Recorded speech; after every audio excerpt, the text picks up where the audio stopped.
Fantastic. A perfect execution of twitch.tv.com.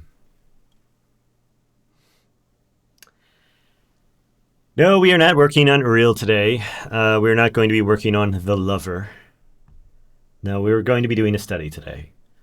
I slowed down on my study progress a little bit as I'm pulling up to 100 studies, which I kept telling myself recently I was going to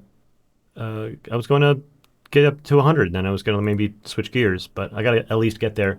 Also, let's see, Moonlight Conservatory is the next prompt for the Drawtober. Am I blowing it on Drawtober? It's happening on x.com. I feel like I should just put this in my notes. I am most certainly blowing it. How badly am I blowing it? Oh, did I get a retweet? Yeah, I got a retweet with the butt flap, the mud hatch. I really should have just put this in my notes. Wait, it's around here somewhere. Should I have gone to the media tab at the beginning? Oh, there we go. Wait, we're almost there. Moonlight Conservatory, I haven't blown it yet. I have 2 days. So I have 2 days to do that. I might do that tonight. I've enjoyed kind of just doing it on chat and not streaming it. Oh, streaming drawing is so much harder. Streaming stuff when you're trying to do creative work, so much harder. I had such a blast not streaming the creative part of what I was doing yesterday. And I'm going to keep on not streaming it because it's a pain in the ass. Light theme. Oh, hey, okay. Yeah, all right. Fine. Maybe I like the light theme, all right? I like to have my fucking eyeballs burned out every once in a while. Who doesn't? So I'm going to do that Drawtober piece tonight. I want to do study number 91. Lord, we have apartment folks outside making a ton of noise. So I'll be back in a F. Welcome, everyone. Welcome, Dammy Killer. Welcome, Addict. Welcome, Severa. Welcome, Summer. Everybody, welcome. Yeah. So I was like, I could. I got too many things to do. I got my Drawtober. I got my studying. I got my Lover to do, and all of them are kind of pressed for time because I want to be. Well, this is technically not pressed for time. Maybe that's the reason I'm doing it. Because I hate being pressed for time. So when I'm pressed, I tend to just do other things. So I'm going to get back to the Lover again soon, tomorrow. Probably tomorrow. Today, I'm going to do a study because I want to try to keep the studies on the daily while I wrap up the last 10. And then I'm going to be leaving for Lightbox in like 7 days. So I'm not even going to get a chance to finish it before I leave, even if I do one a day. So I'll have to finish it when I get back one way or the other, but I will be very close to being finished with it. I have this like situation going on. Not a big deal. In like an MMO, when you have like, when you go out and you do a bunch of quests and you kind of like batch them together and then you run back to town and you like turn in all your quests at once. Like that's kind of where I am with things right now. Where I'm like trying to see how many things I can wrap up in October. So I have like, are you still going to be doing daily stuff after the studies? Yes. So like my plan was to kind of like wrap up a shitload of side quests by the end of October and then kind of have like a fresh start where I was going to rejigger everything in November. But I can't do that because I would have to do studies remotely, like during Lightbox, which I'm just not going to do. I'm not that kind of guy. So I'm going to do some studies. I want to get the Lover painting done before I leave. I've got, I'll leave it on the 25th, so I've got exactly 1 week to finish it. This is the sorts of things that I've been better at working nights and weekends on. So I've got a weekend ahead of me. So if I do a couple of nights in a row where I get some solid hours on it, let's say I get another 6 hours of work done over the next 2 days, and then I tuck in for like a super long painting sesh, like to polish everything off Saturday or Sunday, I'm like done. I'm golden. And then I've got 1, 2, 3, 4, 5, 6, 7, 8, let's say 7 days of studies. I'm going to be 3 short, whatever. I'm going to be switching my streaming schedule after this month. My goal was to hit 20 hours. I'm at 20 hours as of like, I need about 30 minutes more streaming to be able to hit that number. What else am I finishing? I wrapped up the Kickstarter this morning. The Kickstarter wrapped up. $129,000 raised on the Kickstarter for the bullshit public-facing number. I don't know how much it's going to translate to in terms of take-home. The amount that it's actually going to like make back to me personally is zero, because I'm going to take that $120-something thousand and I'm going to use it to fulfill the Kickstarter in the next few months. So in purchasing inventory, shipping, fees, taxes, whatever. And then the rest of the money is going to go to buying additional inventory. I just wired over $16,000 to my former publisher to buy up the remaining copies of my previous Oracle deck. And then I've got, tens of thousands of dollars worth of new decks that I'm going to be buying. And then anything left over, I'm investing right now in hiring sculptors to work on my sculpture series. And then I'm also, in the next year, I'm going to have to buy more books. I have to restock on my books. And that's a 6-figure expense. That's probably going to be north of $100,000 to buy that inventory.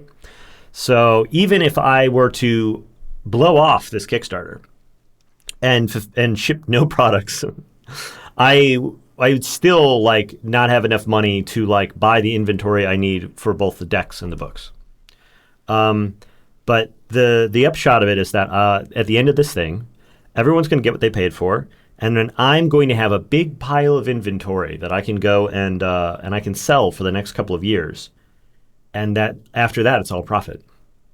So I can sell this stuff at a profit for the next 2 years. It's just it's not going to buy me anything fancy. $130,000 I'm going to get. I get no G-Wagon. I'm going to get no Rolly. I get nothing fancy. But I get time. I'm going to get at least a year, 2 years worth of time to be able to keep running my online sales and that's going to keep the lights on at Casa Mohrbacher. Hiring all the stupid homeowner stuff where we got guys coming in to give us a quote on cleaning the vents because there's crust coming out of the vents on all the air conditioning, all near where all the air conditioning vents are, like brown stuff is accumulating on the ceiling. And we're yo, this is gross. So we're cleaning up around them. And then my mother-in-law is oh, you guys never cleaned out the vents? Never. It's not the bacterial and mineral buildup. Yeah, something like that. I developed some bad allergies over the last few years. Some dust allergies and stuff. And so I'm kind of stoked on this to see if maybe it actually helps with my allergies around the house a little bit to get the vents cleared up. But every time we have something like this where it's hey, there's something really important happening in our walls, in our roof, in our attic, whatever, it's $1,000. And my hope is that they just do it right and don't break anything so that it doesn't turn into another $1,000 or another $5,000 or whatever it turns into. And so all that money is paid for by me being able to run the shop month to month. The shop does really well, but it needs inventory and stock, and that's why I'm doing these Kickstarters. The Kickstarters feed the store feeds the workmen, the many Florida workmen that come through my house and do all the stuff. Yeah, the joys of home ownership. And so, the circle of life continues. The success of this thing, side quest complete, massive bonus. I just hand it from one hand over to the other hand and then off to a bunch of vendors, and it's gone. $130,000 just evaporate overnight. Totally normal shit for a small business owner. But shocking to somebody who doesn't, touch this kind of money every once in a while. Pretty normal stuff for me. And I'm excited to do it. I'm stoked to do it. And I just want to make sure I'm being transparent about it. It was I wrote an update this morning for my Kickstarter to tell everyone, Hey, yeah, thanks for the $130,000. If you're thinking I'm about to go buy myself a Rolex, yeah, no, I'm going to be buying like way, way more boring stuff. I'm going to be out here, you know, I'm going to be like sending this all out to people who like do printing and warehousing and like, this and that. Very, very boring activities. Business guy stuff. And yeah. And then like, with Lightbox being at the end of this month, that side quest is getting wrapped up too. There's been tons of prep, tons of anxiety, planning, coordinating. We got to do something with the kids. So, my parents are coming into town a little bit earlier than they normally would have to be able to take care of the kids. We got, Anya's coming with me to help out, which is why we actually need babysitting for this one. There's like all kinds of little things going on with it. And I've spent a bunch of time pulling all of my old convention stuff out of storage and like doing inventory on it, throwing out all the broken, old, unnecessary stuff, and then collecting all the things that I need for this convention to be able to put together in a giant 150-pound crate that's ready to go out. It's going to be shipped out in 2 days. I'm going to ship it out to the local FedEx down the street from the Pasadena Convention Center and pick it up myself on the 25th when I arrive. And yeah. And so with all those side quests done, that puts me in a position to be able to start focusing on the things that are really important to me. Like working on my course, my flagship course for Huckleberry. Working on wrapping up the major arcana for the tarot. Working on I'm going to be checking in on the progress on the RPG. The writer should have been working on it recently. I want to see if I can get some rough drafts, see if I can take a look over that. I really am looking forward to starting to do like character designs and like illustration work for this RPG. That's one of those things. I've been really thinking about it a lot. But I don't want to add one more thing to my to-do list. I really just want to wrap up on like all my side quests first. And so now I'm the end of October is me like taking all of these quest items back to town and turning them in and getting my rewards. What RPG? The Angelarium RPG, of course. The Angelarium tabletop RPG. It's going to be a D&D module. It's got a real publisher attached to it. It's currently being worked on by a writer, theoretically, professional writer who's written many RPG books before. And I'm planning on illustrating as much of the damn things I can myself.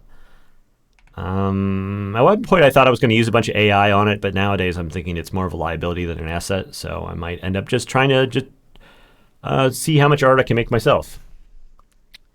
Wait. What RPG if it's not confidential? Yeah, that's exciting as hell. It is exciting as hell. But it's like, there's only so many simultaneous side projects I can take on, and so I'm trying to clear a lot of this stuff up because at some point the RPG is going to become my main day job. And I think I'm going to have to take time off of the tarot to be able to work on it full time. And yeah, so I'm trying to wrap up with the major arcana and get that in a position where I feel like I can leave it for a little bit. Maybe have the major arcana stand on its own as a collection for a little bit while I wait to do the minor arcana, because this RPG involves other people and I need to like kind of get it done so that I don't leave them hanging after they invested their time and attention into it. I don't want to like abandon the thing and be like, just wait for me to do 54 more illustrations and I'll be back. Like I want to like get this thing rolling, kick it out the door. I got $145 poorer 5 or so hours ago, and I'm glad you're doing even more exciting things. Well, I'm glad that you're supporting me. Thank you so much. The Kickstarter thing is like more than anything, really. It's an older collection that makes up the bulk of the art in there, and it's something that I was meaning to do for a long time. Got delayed for many years, and now everything's kind of rolling again. And the proof is the fact that I'm actually getting these projects out the door for the first time in a long time.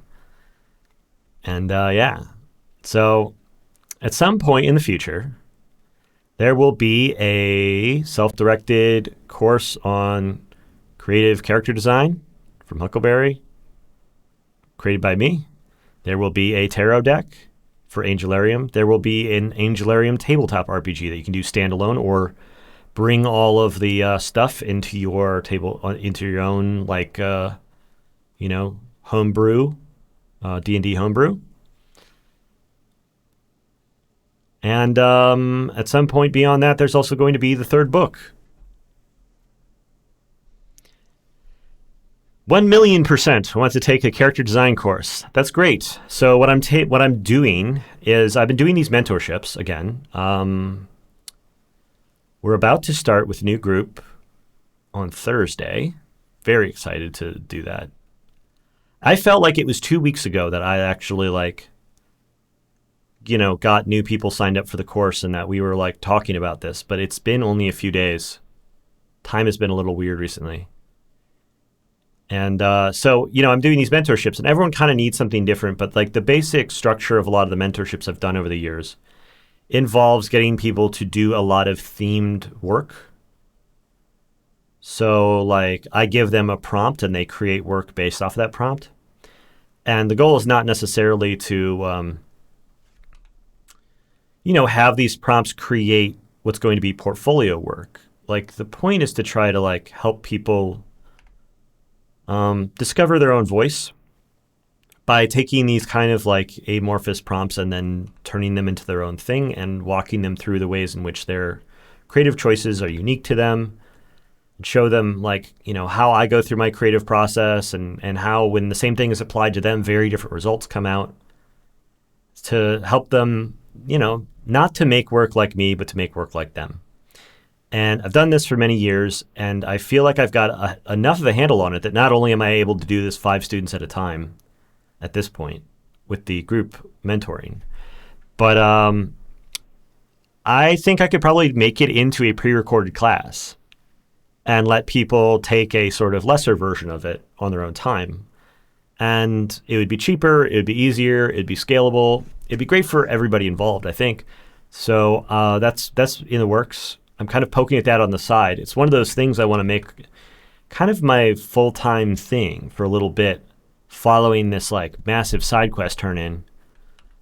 Starting in November, I wanted to work on that as to be my first big course because I want to be making some educational content, paid educational content. It's sort of like Huckleberry is being built with the intention of being able to host and sell a lot of stuff like that from me and from other artists that we want to work with. But right now the only thing we have right now are the mentorships. But that is going to be changing over time. I'm hoping to have some major progress done on that by the end of the year.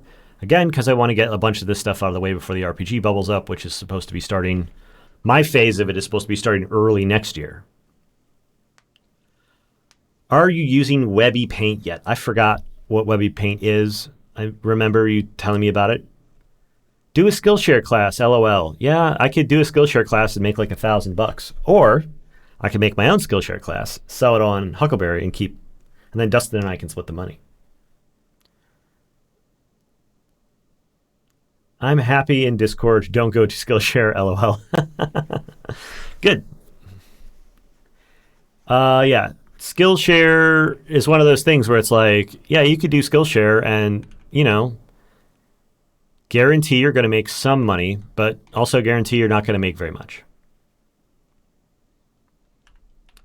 I love self-publishing stuff. I love building it for myself from the ground up because I love eating my successes and eating my failures.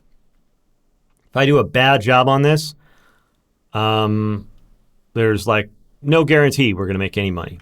But if we do a really great job on it, we're going to be really successful. Every good choice we make is going to make us more money. Every bad choice we make is going to lose us money. It's risky, but that's why I like to play it. Been indie for a long time. Just saying because I forgot to cancel the free month, which is probably 90% of the revenue. Probably yes. We were talking about doing a subscription-based service, but it is so hard to create high-quality produced content that the idea that we're going to be able to produce a library that is of content that's large enough to be able to justify a subscription service feels kind of like low at this moment. So I think we're probably going to be focused more on individual one-off class purchases for the time being. And so we got the first one coming up, and then we're going to be doing, we got plans for doing a series of them. I've got an outline for about 5 of them already. And I would love to work with other creators who are in the same space, who share the same kind of philosophy as me. So we're going to be having some conversations with some other creators as well to see if maybe like the stuff we're doing with like, building the community and the marketing for Huckleberry ends up being useful enough that like we can be of value to other creators who are making other great educational content that we believe in and do it in a little bit more of a collaborative way. Could be cool. But yeah, not really relying on people canceling their free month. More along the lines of relying on creating a really great service that people want to tell their friends about. I've always survived off of having a direct relationship with my audience. Sometimes I do a great job with it. Sometimes I do a terrible job with it. Every time I've made a really good choice, I've made $10,000. And every time I made a really bad choice, I've lost $10,000. And I've made plenty of bad choices, but I've made more good ones than bad ones. And so I've managed to survive out here kind of in the wilderness, for a long time, just eating what I kill.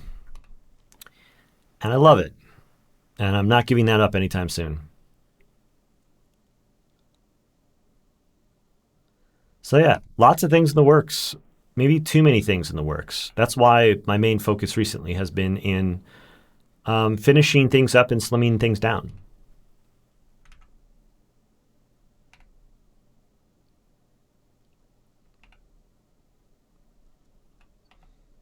Whoops.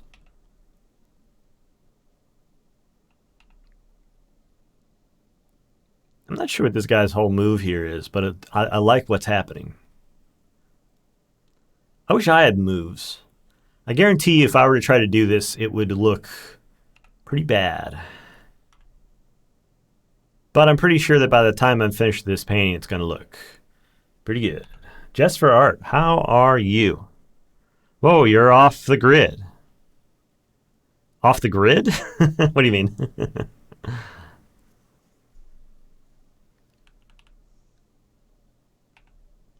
I mean, I'm not using a grid to figure out the layout on this thing. Is that what you mean?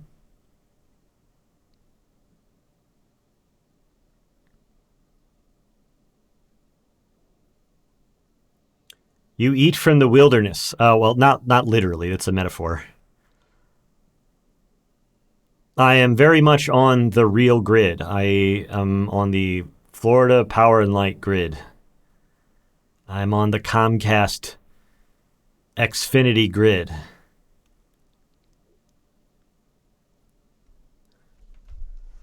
Oh, metaphor. Yeah. The grid.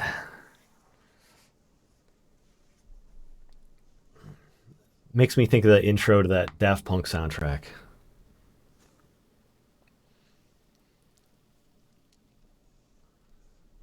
Oh, speaking of which, I should put some music on. I wish I could put on the Daft Punk soundtrack and not have it turn into like a like the DMCA takedown or whatever.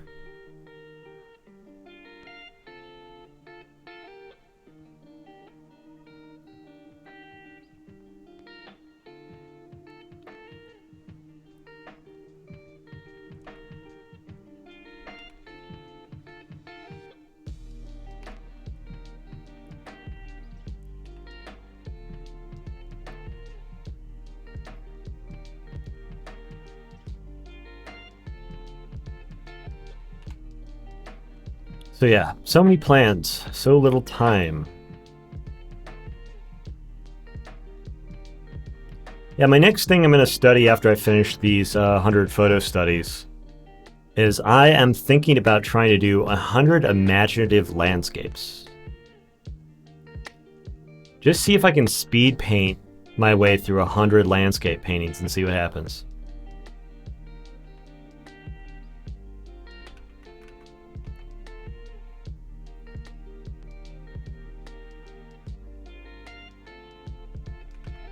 I'm gonna have to be doing some more landscape, some more environmental work for the RPG. So I thought it would help with that. Plus, you know, I have been talking a lot of shit recently. A lot of shit related to like how people should learn and like what's useful for beginners and stuff like that. And the sentiment I keep repeating over and over again is that if you want to ball, you have to ball. And so I'm like, you should be drawing from imagination if you want to. Just for art, thank you so much for the Prime sub. If you want to learn how to do imaginative work, you have to make imaginative work instead of doing 10,000 movie stills, movie studies, or photo studies, or whatever, you know? And so instead of like getting out here and doing photo studies all the time, I figure I should do something imaginative to show what I'm talking about, back it up a little bit. So it'd benefit me from this is work that could potentially be really like helpful for the next phase of what I'm up to. And it also might be really helpful for me to back up the point that I'm trying to make when it comes to art education, like what beginners need. If I can accomplish two big goals at the same time, I'd feel pretty good about that.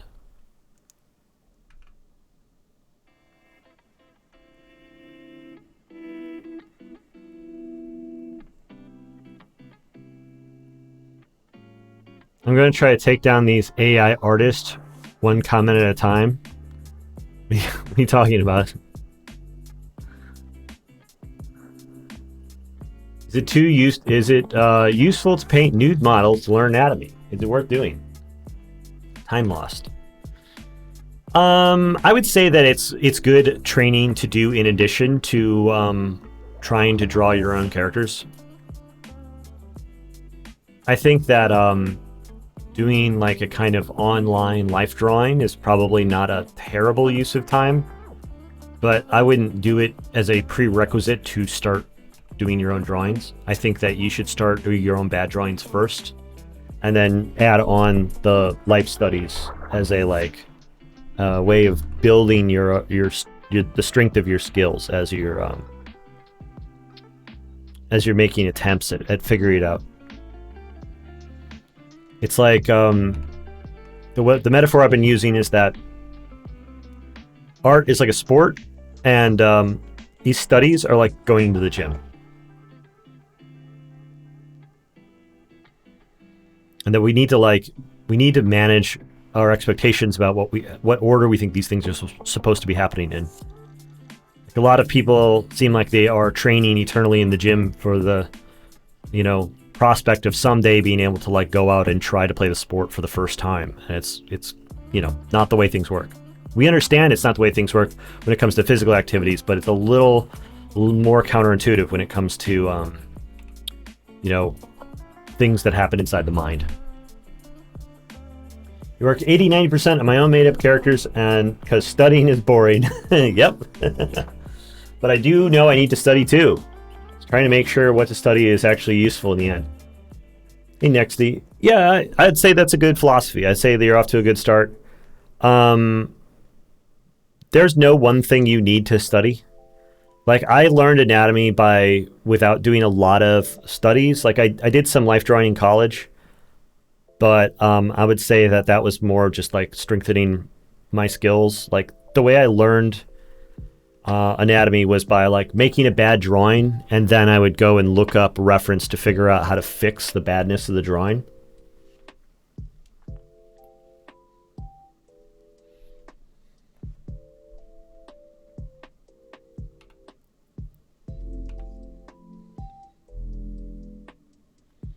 Yeah, clothing studies. That's interesting.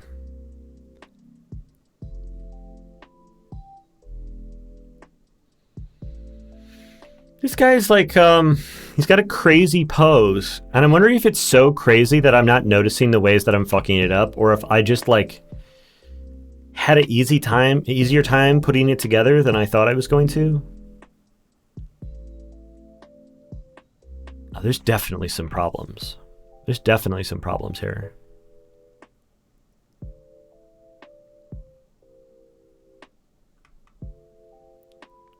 When somebody's dressed up like this, the thing it reminds me of most these days is not Reservoir Dogs, but Colin Furze, the guy who's digging a giant tunnel underneath his house on YouTube. How do you pronounce your last name? I thought you were German at first. No, I'm not German, but my name is German. Last name, we pronounce it Mohrbacher. But I've heard Germans pronounce it, and it's got a lot more spin on it.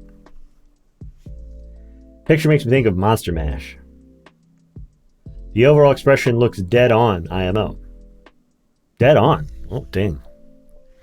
Now I'm extra suspicious of it. I don't. Praise always makes me feel instantly more suspicious than confident.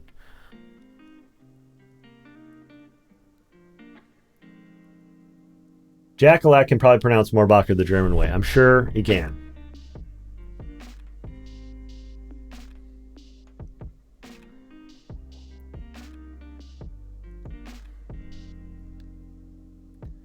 Yeah, I keep running into Germans on Discord. Discord must be big in Germany.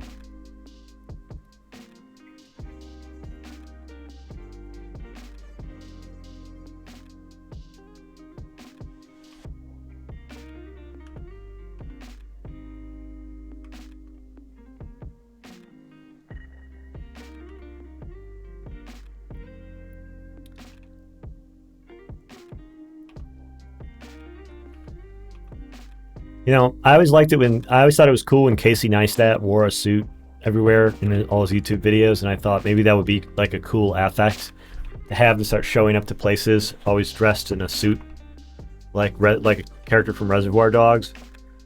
But then the more I thought about it, the more I think people would just mistake me for a Mormon.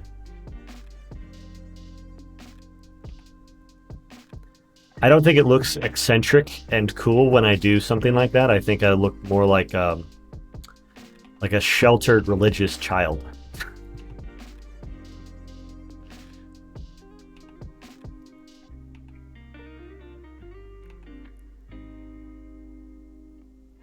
I've got the features of a true gamer. Depends on the type of suit you wear. That's true. But also I think that some people's body types also, naturally clothes like hangs on them well. I've got a natural gamer body and a natural gamer face. So trying to carry an affect a little bit too hard is going to make me look less like a character from a movie and more like somebody who's like begging to be part of a meme. Less Quentin Tarantino and more incel.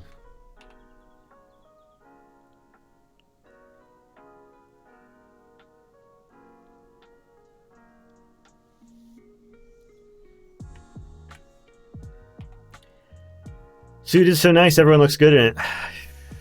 Yeah, I don't know. My wife always likes it when I dress up a bit, so for her, I think she might like it, but I don't think I'd be changing anybody's mind about my first impression.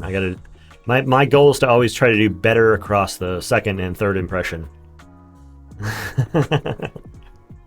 Or the other trick, the thing I really like doing, is making sure that people see my art first, and so they think of me in relation to my art and not. TBF, Casey Neistat ain't a big looker. Listen, Casey Neistat has a crazy looking face, but he is a character. He is in great shape. He has an interesting, unique face, and he carries himself in a really confident way. He's a really physical guy. I don't know. I think as weird as he kind of looks, I think Casey Neistat's hot. As a straight guy, I would say Casey Neistat is probably a lot hotter than average. That's my hot take for today. Gamerface is probably scrunchy from all the Quake, Fortnite, COD, and Apex Legends. Well, you know for a fact that I'm not playing any of those. So, yeah, I mean, you see Casey Neistat just sort of effortlessly cruising around on a boosted board around New York, and you're not like, ew, get that guy away from me.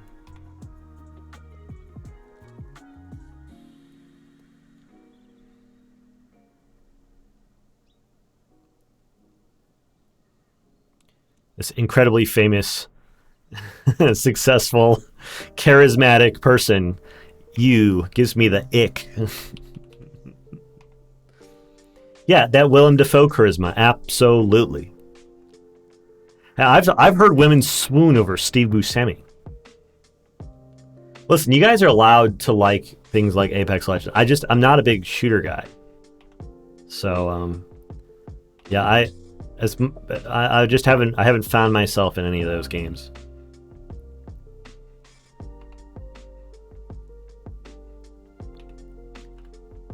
Let's just say whenever I've gone to an anime convention, I fit right in. Sometimes having atypical features gives a lot of charm. I agree. I don't have that. I have a slightly atypical voice. You know, weeb. That's me. People, when I'm in public spaces, when I'm in professional spaces, can hear me coming from a mile away. I tend to talk too loud for the room, and my voice cuts through noise. So, like, people say that, like, people who know me say that they can tell that I'm coming from, like, down the hall, like, at a convention. Which I, at first, was a little ashamed of, but the longer time goes on, the more I actually am kind of proud of the fact that, like, my presence sort of precedes me. And also, people recognize me flat out just from the voice alone.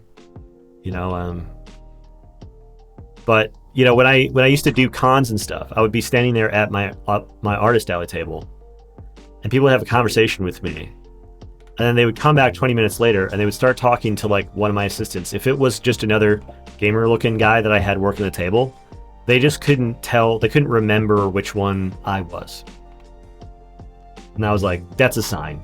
That's a sign."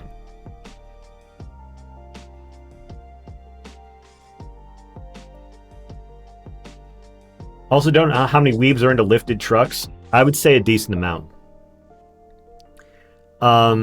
There's a lot of weebs who are really into fitness. The number of people who have done workout videos that are direct references to Naruto or Berserk is extremely high. The number of YouTube recommendations I get that reference Baki the Grappler is extraordinary, considering that I've never clicked on one and I've never even seen that show. I don't know anything about it. Just watching a little bit of fitness content, and all of a sudden I've got Baki the Grappler all the way through my recommendeds. It's crazy. The chances that somehow overlaps with like people who are really into like lifted and leveled trucks, I don't know. I think things that are like kind of extreme and sort of like hyper gendered, like trucks and stuff, trucks and fitness and whatnot, guns. I think that leads into weeb territory. I think people who like trucks and people who like Dragon Ball are like the Venn diagram of it is nearly a perfect circle.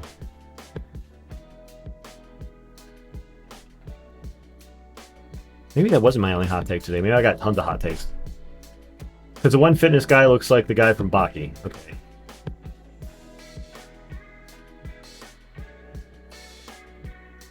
Oh, wait, I gotta turn this. Do I gotta turn this down? Turn it down a little bit.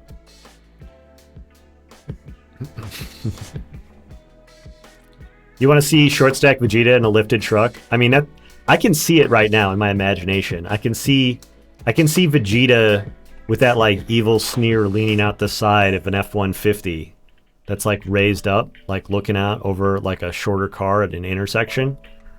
100% I can visualize that. He's got that sticker on the back of Calvin P. The back window. Yeah, yelling at somebody.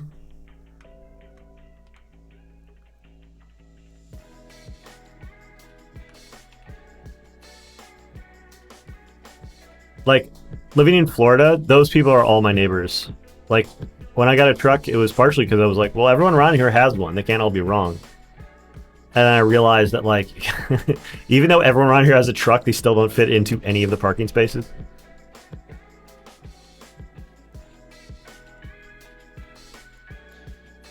Schneidei asks, hey, wanted to ask, guys, is there a lot of difference when it comes to using display tab and a pen tab?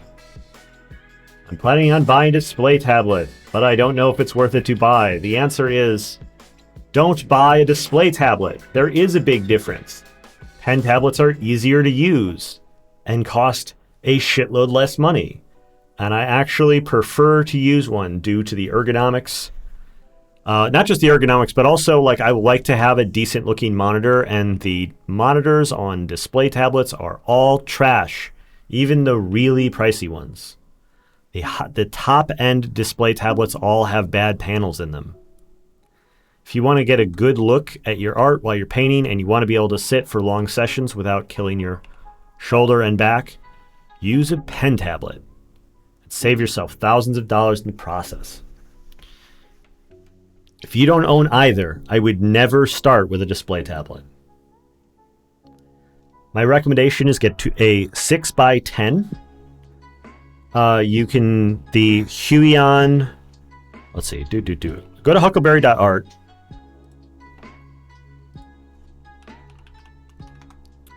We've got a little digital art resources here with a shopping list. Huion Inspiroi XP Pen Deco Fun Large.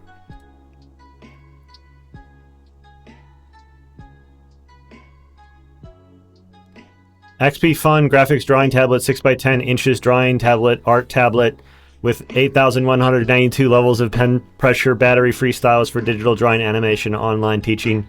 Black, or you can get it in green, blue, or red.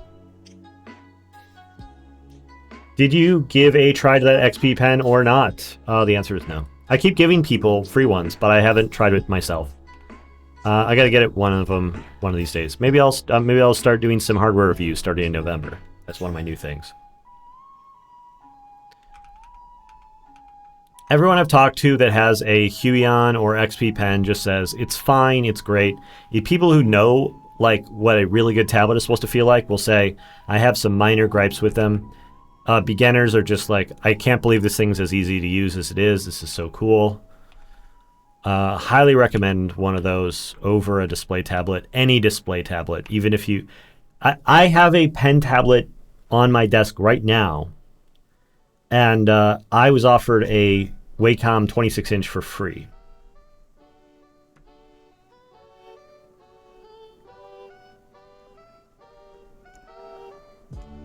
The only caveat, and I always need to bring up the caveat here, is that it's not particularly good for drawing.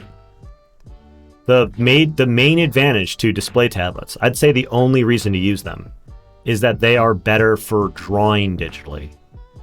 But I don't typically draw digitally. I paint digitally and I draw with paper, because paper is better than display tablets.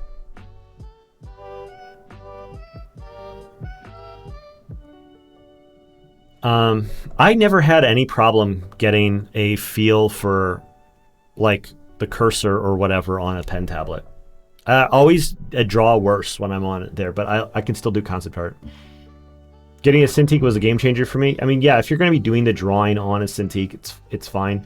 I think a lot of people who are getting display tablets are getting those little ones, the little tiny shitty screen and like the plastic screen cover on them. And they end up stretching their budget to do it, and I think those things are trash.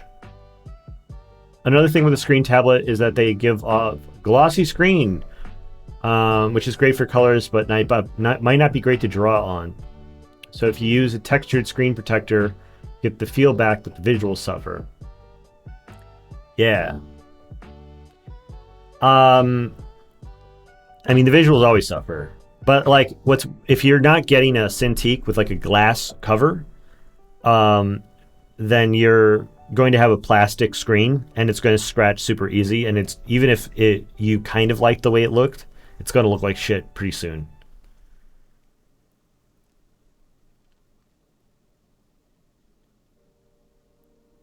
I wish tablet pens have a customizable wheel on them. That's a good idea. Straight up, that's a good idea. I would love that. I mean, instead of the rocker button, you put a wheel there. That would be sick.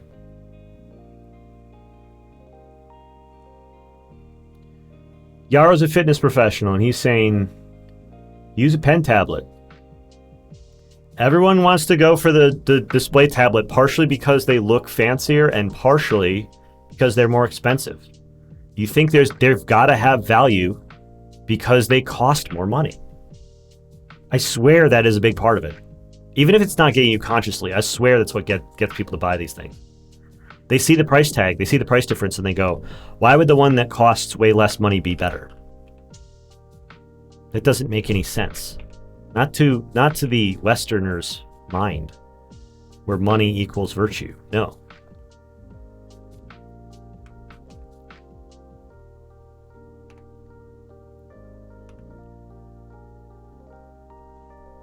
The rocker button is good because you're less likely to accidentally roll it over like a wheel. No, it wouldn't be in the tip of the nib, but besides the buttons. Yeah, so like instead of the rocker button, you get a wheel. I would want to have one of each because I actually do use the rocker buttons because like I have the rocker button for my lasso. I mapped it to L, and so now it like defaults. It's like able if I use it as a if I just press and hold it and let go. The sticky keys, the magnetic keys on Photoshop means that it pulls over to the lasso tool and then automatically goes back to the brush tool, which is really great. I think I just saved 250 USD. Oh my God, if you were getting that cheap of a display tablet, you are going to have a bad time.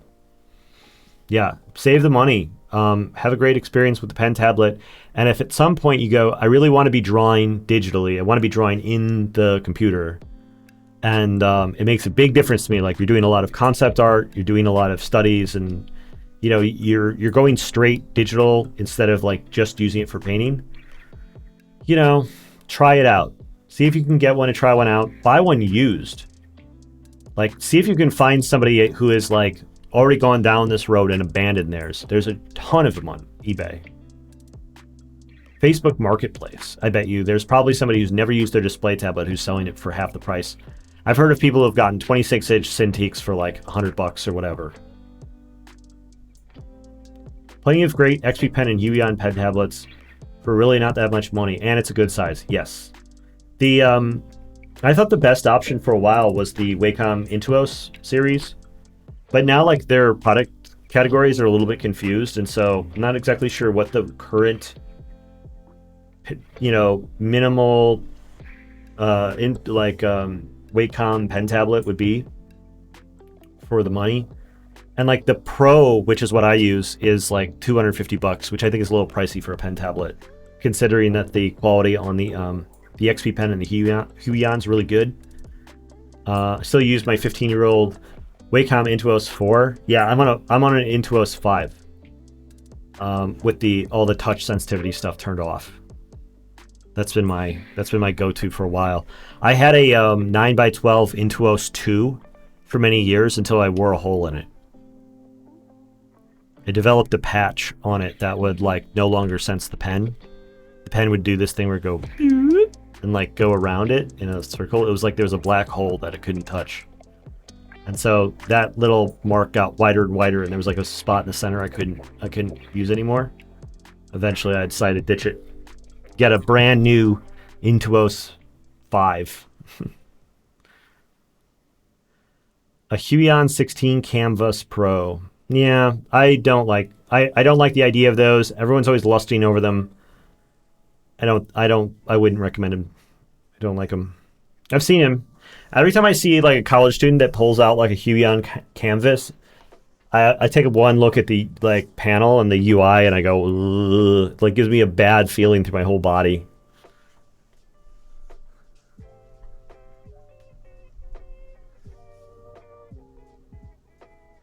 Sorry, canvas lovers out there. I am your enemy.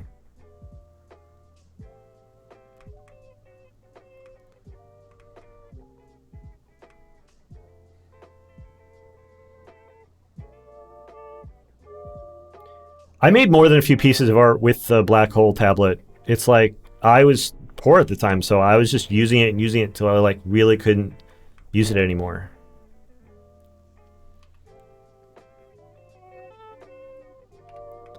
And then, after I got some money in my pocket, I was like, oh, maybe I should go get a Cintiq. And, I explored some cheap ways of doing it. And at the end of the day, I was just like, I actually don't love Cintiqs that much. And instead, I upgraded my monitors because I realized that what I really wanted was to be able to have like really good color accuracy and contrast on my monitors where I was looking all the time. And that I actually kind of like the form factor of the pen tablets better. So when my buddy offered me, he's like, "Hey, we're getting rid of some old Cintiqs from the school. Do you want one? I can get it to you basically for free." I was like, "Nah, I'm good."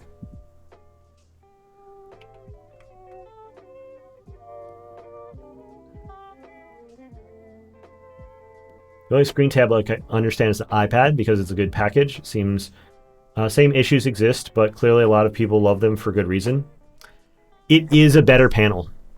The iPad Pro has a way better looking panel than any screen tablet I've ever seen, and it works basically as a standalone computer at this point.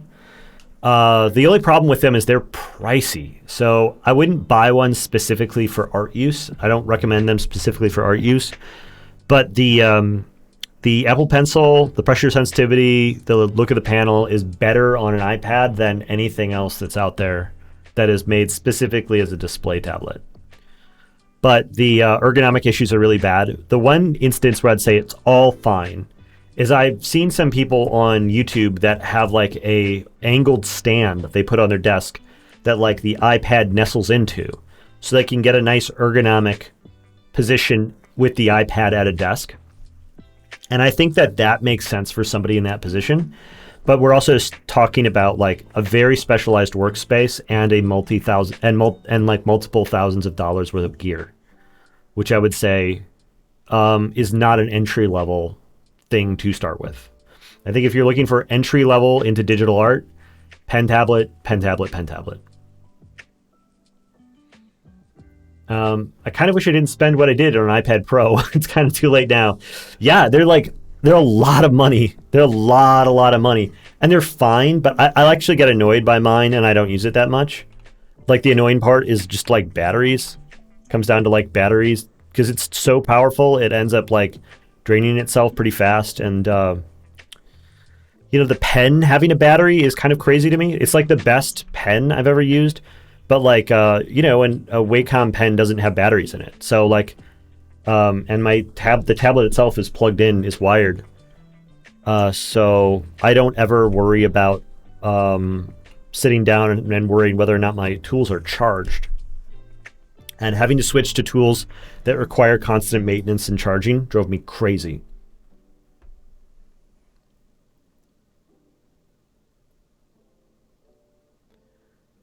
Not many go for the Android tablets. I would say there's probably reasons for that. I haven't used them personally, but I would guess. Mostly because the pen of the iPad and apps are better. That is true. I would say the screen's better too. The screen on the iPad's really good. It's actually kind of too bright. I found that if you're working on an iPad and then you take it over to other machines, it looks like everything's too dark because the iPad panel is so bright, it tends to give you the perception that your painting is brighter than it is.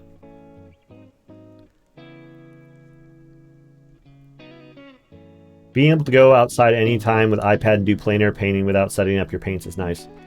Yeah, I mean, as much as I love to complain about the battery situation on the iPad, I would say that like the amount of setup required to do plein air painting is significant. It's like, it's no joke. So between the two, it is easier to use the iPad.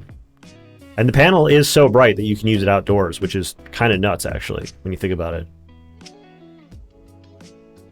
The latest Samsung tablets are very close hardware-wise, the S8 Ultra. I'll take your word for it. I haven't seen it personally.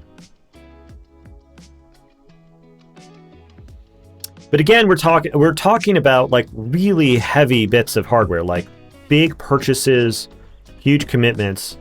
The alternative is $50. $50 next day delivery. I have such a hard time not recommending that to everyone who has a curiosity about digital art. $50 next day delivery anywhere in the world.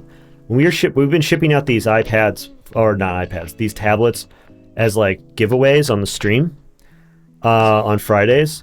Like I don't have a big stock of them here. I just buy them off of whatever the local Amazon is and they ship out like the next day. There's so many of these things in stock. It's easy as shit to just grab one.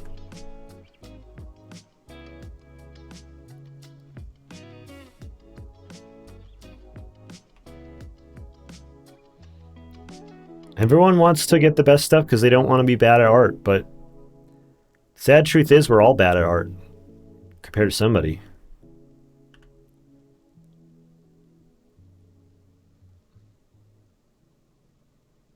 There's no escaping our own cringe. Can't buy your way out of it. Can't.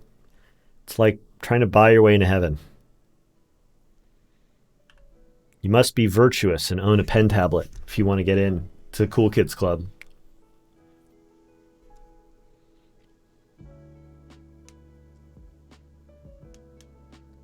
Which tablet are you talking about? The one I always recommend, just get whatever's $50.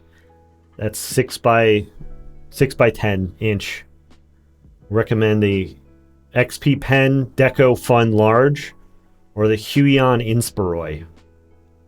I think the 610. I think the numbering on it is just the measurements. iPad Pro is my main tool. I have an old Cintiq 13 HD that I don't use anymore. If I had to buy another tablet, I'd go for an Intuos or something similar to work on my 32-inch display. That's right. Having an awesome monitor, with like all of the horsepower of a PC and like the comfort of being able to sit in your big gamer chair with all of your desk space and your keyboard for hotkeys and everything. That's the real luxury. And then you just like top it off with like a really simple tablet and you're set. What do you mean by what do you mean that when being an artist, one has to learn how to draw? Unbelievable. I know. It's hard to believe that you cannot buy your way into Valhalla. Art Valhalla.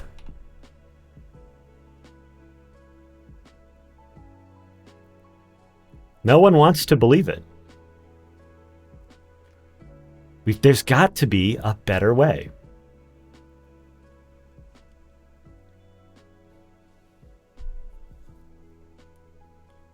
We should all aspire to be prompters instead.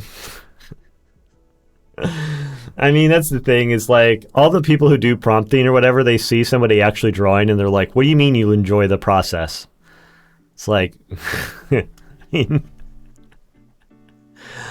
mean, it's like fun to draw. Like,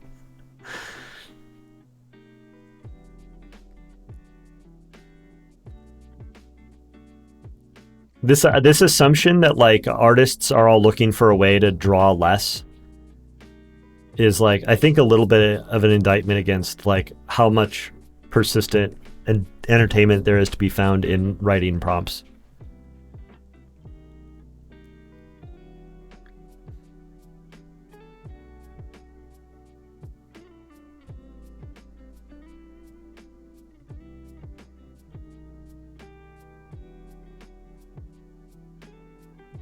I want to draw more. Lol. Yeah.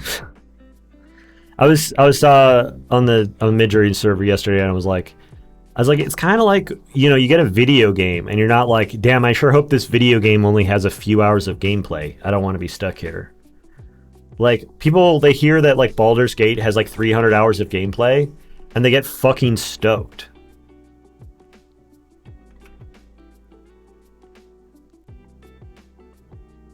That's what it's like being an artist. You're like, oh, I get to like do this painting for another 30 hours. Like, that's like an amazing adventure. Of course I would like to do that. Like, the act of doing it itself is like kind of like gameplay, and that having more of it is actually potentially a positive thing for the person experiencing it. Like, totally not an assumption that AI people seem to have made, which is funny to me. It's like I'm realizing where these disconnects are the more I like, have dialogue on both sides of the aisle, and it's incredible. It like these things have genuinely not occurred to people, but I don't think they've necessarily occurred to artists either. It certainly wasn't the first thing I thought was like, some of the stuff you just take for granted.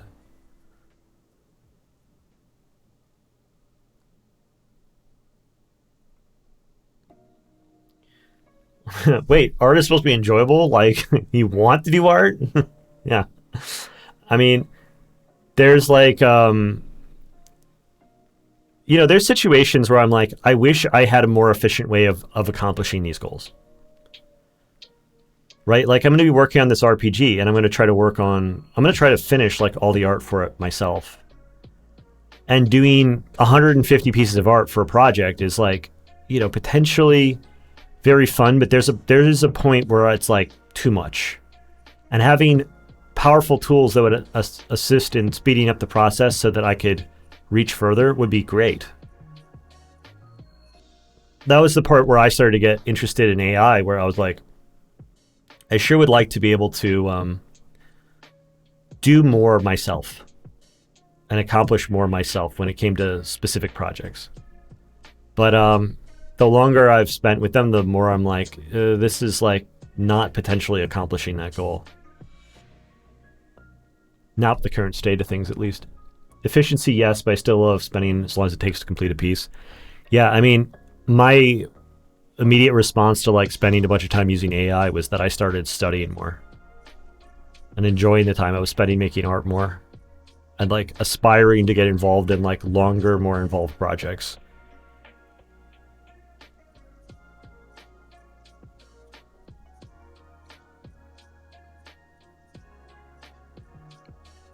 It's my recommendation to a lot of people that if they're scared by AI, they should use it because what it's going to do is it's going to inspire them to make more art. It's exactly the opposite of the kind of experience people have when they say that like there's a despair that sets over them that makes them like feel like they need to quit art because they're worried about what AI is going to become. Well, like the people who are playing around with it are like, damn, this is just making me want to like go and do more studies and like get better at art and like do a work process that's more manual. Like, I just wish more of the effort to make AI replace artists was actually being put in assisting tools to make your life easier and not replace it. I mean, that's happening. I've seen plenty of people who are working on that kind of stuff, but they get yelled at just as bad. And like a lot of the people who are pushing a sort of anti-AI narrative are like, they're not leaving room for nuance where like AI tools have the potential to like be a benefit to artists. They're trying to, shame and discourage anybody who even uses AI as a reference, let alone as like part of their creative process.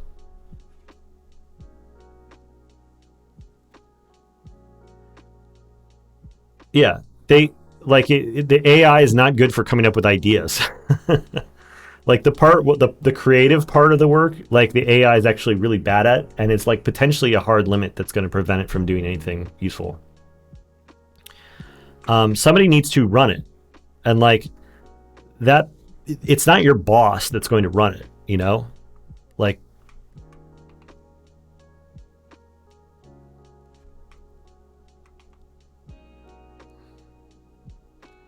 All right, let's see what we can do color-wise with this. I think we got enough. I think we have enough value information to do something color-wise already. What am I doing? Selective color. Not today. Give me that good old-fashioned gradient map. I want that old-timey shit.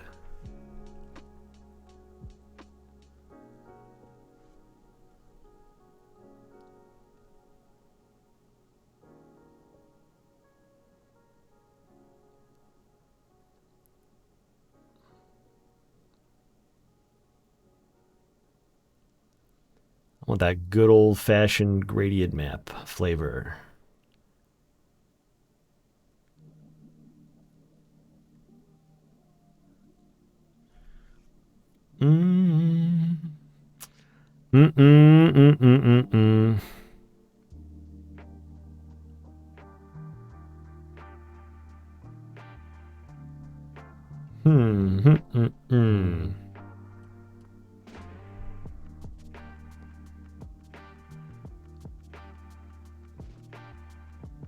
Wait, you can pick up a tutorial on the gradient map? Oh, can I do a quick tutorial on the gradient map? Like how to layer it so they actually applies the color. Yeah. Let me just pick one real quick here.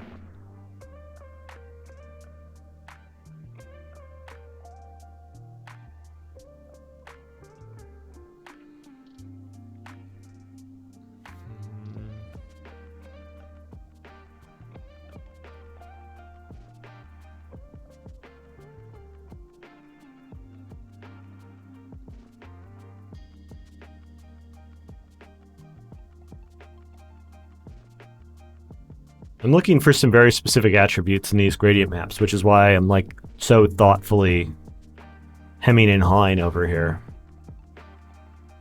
This might actually be the one picked the first time. All right. Gradient map. When they're set to, they are a layer, which means that you can change their layer blending mode.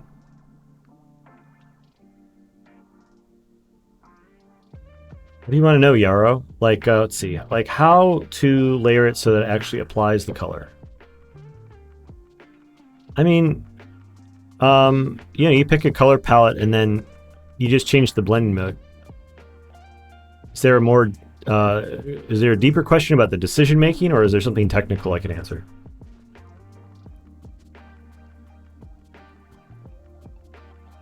Like when I try, it doesn't work. What do you mean? Are you doing it in Photoshop? Or are you doing it in Krita? If you're doing it in let's see, were you on the PC or were you working? Did you say you were working on an iPad? Because in Procreate it only affects a single layer in Photoshop. Okay. Well, you got to pick a gradient.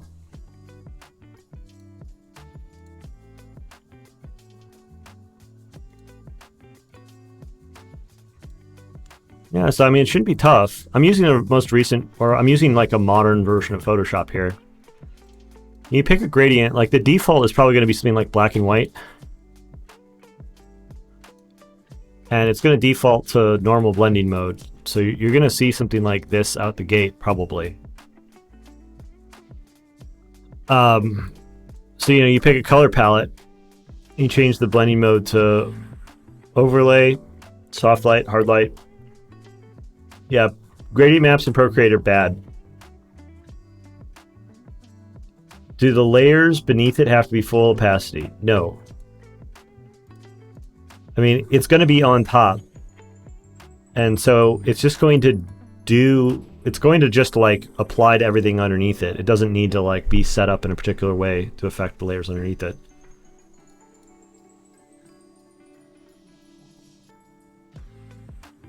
I don't know. If you catch me later on Discord, screen share your issue and I can see if I can help you troubleshoot it, because I got no idea what you're dealing with that's causing that problem. Even if not full opacity, it shall apply. Yeah. It shall apply. Okay.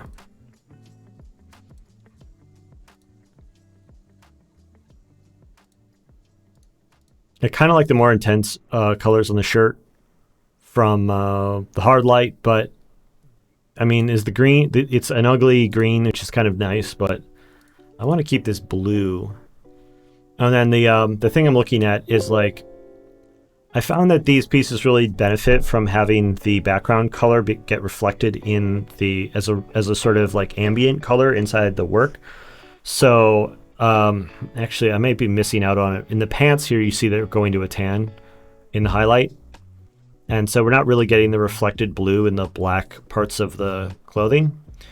We are getting the blue through the shadows here. Some of these other ones, they look pretty interesting. Like, I like the way where everything goes like gold and shiny. In contrast with the blue, it's kind of a cool look. But I have a feeling as I start to refine it, it's not going to be quite as good. This does it in a really straightforward way where we get these yellows towards the highlight, and then all of the midtones, they have that blue kind of filling in. Yeah, having the reflected ambient as a big color, as the background color is like classic stuff. There's a little bit of nice temperature contrast in here though that is like kind of catching my eye. So I was looking to maybe use the background color as a reflected color more in some works, but you know, in a situation where it's like just straight up doing that, like in here, I just think it looks kind of flat and boring. I want some other kind of accent in there. And so I'm not sure, like, do I need to bring in something zany and find a band of color to add on this that's going to like give it a little bit of zaniness? Oh, you got it? I forgot to apply the layer blending mode. Yeah, that's the big part. Yeah, the blending modes are the best. Blending modes are amazing. If you can get a grip on them, you'll be able to make digital art across so many other mediums. They're so good. The other thing I was thinking is I like the way this brings in this purple. And so I wondered if maybe if I brought in that purple and also some of the blue background color, that if it was all like purple and blue, that maybe that with like more like reddish or tan shadows might actually be like a thing.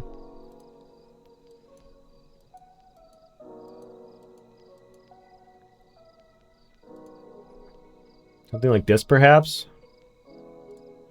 But also with the yellow highlights? It's ugly.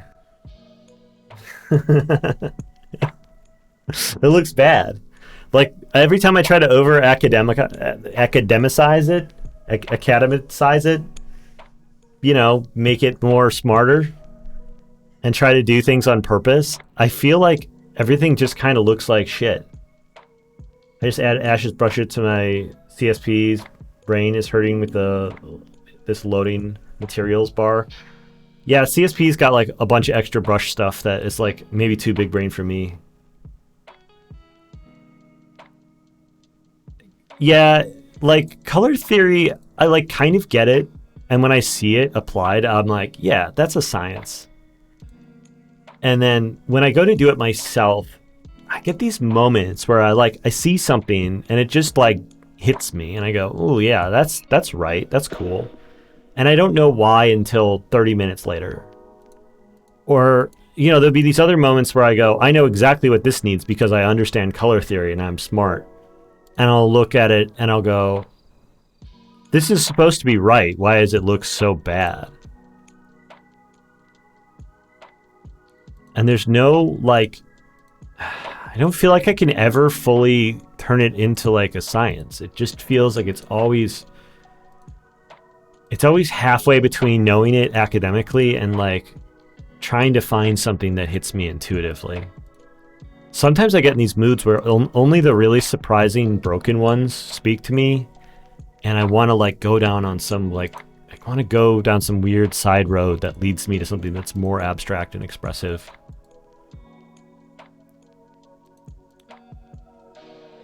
But I only ever tease it a little bit.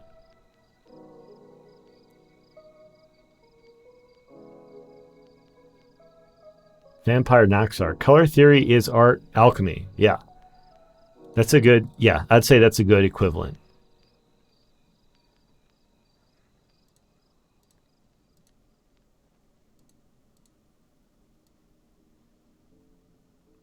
I don't know, I just keep liking this one. It's not that bold though.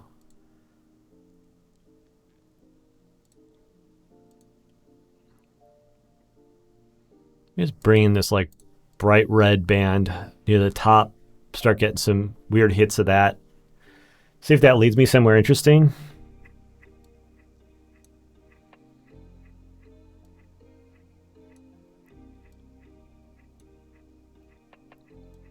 This gradient map leaves me with all these kind of nooks and crannies to tuck things in and see if they do something funny. That's kind of cool.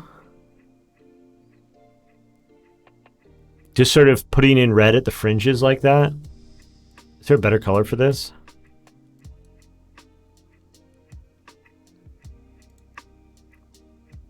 Something purpley, something orangey. Ugly snot green. Never tried CSP as much. Is it much different than Photoshop? CSP is kind of cool. It's very much like Photoshop in a lot of ways. Like it doesn't have all the extraneous nonsense like Krita does. It's got a little bit more of an involved brush engine. So there's some like things you can do with it that feel like it goes beyond what Photoshop's capable of from a brush perspective. It definitely feels more artistically inclined than something like than Photoshop, or like going even further down the direction of like photography and image manipulation I would say Affinity Photo is like a really great program, but like way more on the side of like photo manipulation and less on the side of drawing and painting. Have you tried out Heavy Paint? No, I don't know Heavy Paint.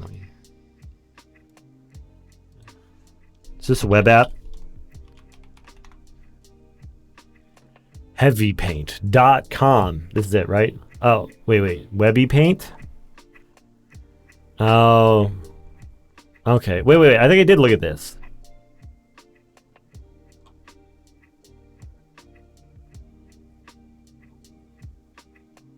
Yeah, I looked at this. This is cool. I mean, it's like funky. I like more precision and control, personally. It's made by Von Ling. Okay. I think I'm gonna go with this. Can I pump those blues up a little bit? Ooh.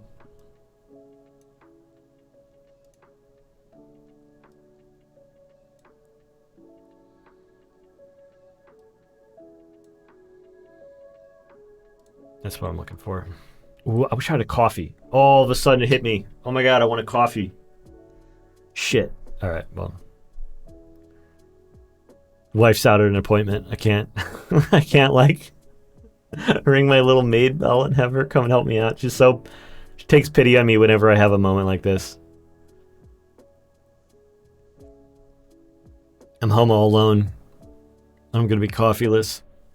That's tragic. Oh, I can feel you all feeling bad for me. Don't feel bad for me. Just save yourself. Whoa, 3 tier 1 subs from Mandala. That's huge. Thank you so much, Mandala. Anything I did in particular to earn this these 3 T1s?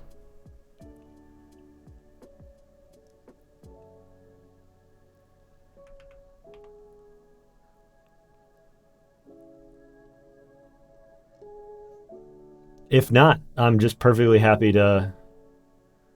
I tried out Webby Paint on my Ryzen 9 PC, and it was having a heart attack. Yep. It's T1. It's 1 T1 for the 3rd month. Oh! Well, thanks for the 3rd month, Mandala. They seem... I let him think of that. Okay, currently on a 3-month streak. I should read all the text. T3 is $24.99 versus $4.99. LOL. Okay. They've been here for 3 months. Yeah, you've been here through the whole Twitch experiment.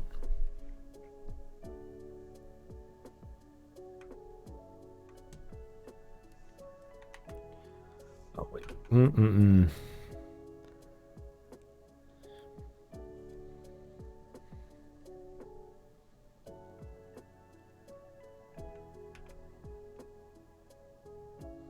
I love the cloud pattern in the background here. I wonder if I can keep some of that energy. I know I kind of already... I'm just basically painting in the gray that I already painted out. But still.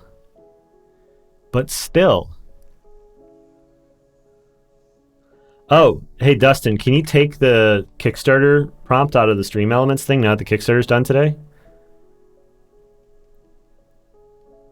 Thank you. Yeah, this was the chillest Kickstarter ever. I remember in the past, like, it was like my whole life was hanging on the line doing these Kickstarters. And so I was like stressing every day. Every day I was in the numbers. Every day I was like trying to like drum up more people on it. I was like chasing people down to try to like help push it, promote it and stuff. And this time out, I was way more chill about it, which probably cost me a shitload of money because I didn't get, it didn't maintain the same level of momentum as some of my earlier campaigns. But I was like, I got so much done while it was going on. Like I was perfectly fine, just kind of letting it be slower. because the majority of like the value in these decks is going to be happening over the next several years as they're like in stock and I'm building on them and stuff. Like, I'm not so worried about the last 30 days being like make or break for my whole life. Once I saw that people were flowing in and it was going to be a 6-figure campaign, I just kind of like leaned back a little bit. I was like perfectly happy to like let happen what was going to let happen. Put on some paid ads. My paid ad guy helped me out a little bit, get some paid ads going, and then we just kind of like let it ride for 30 days.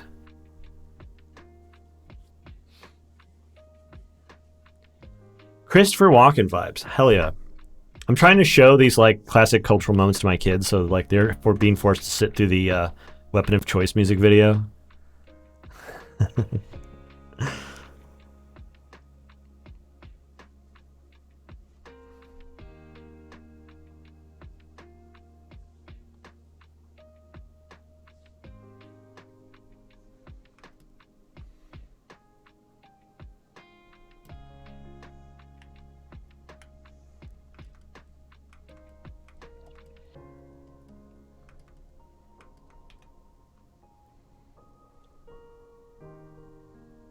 I'm letting the blue kind of splash over the figure a little bit in an effort to give it a little bit of sense of like atmospheric diffusion.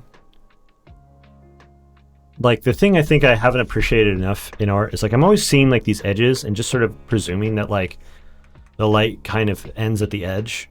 But the more I've like gotten better at painting, the more I see that like it kind of all bleeds together. And that can be exaggerated comfortably by letting like colors kind of bleed over the top of each other a little bit. There's a certain amount of diffusion that just kind of always happens. Or glare.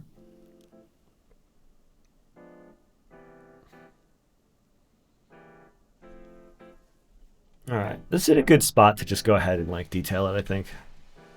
I don't have a spot that I want to start with, so I'm just going to maybe start with the upper part here. Speaking of things to show kids, I was at the zoo on Monday and it occurred to me that most of the kids are probably now never watched Ricky Tikki Tavi. I don't know what Ricky Tikki Tavi is. Kids, let's gather around and watch what they called music videos on MTV. This one is by Moby. I don't think I know any Moby music videos either. I feel like I lived in a different childhood maybe. How much money is yours from Kickstarter if it's not a secret, if you remove all the things you have to pay? Milan, I've got bad news for you. I am not going to keep any of the money from the Kickstarter. The Kickstarter money, like, let's just assume half of it is going to go towards fees and fulfillment. And then the other half is going to go towards buying inventory to future-proof my business for the next few years. Every single dollar of that is going to go into buying inventory and be reinvested in the business. $130,000 is going to evaporate into fees and costs of goods sold. It's not sad, because me having another, like, let's say $65,000 worth of inventory stocked in my warehouse buys me a shitload of time.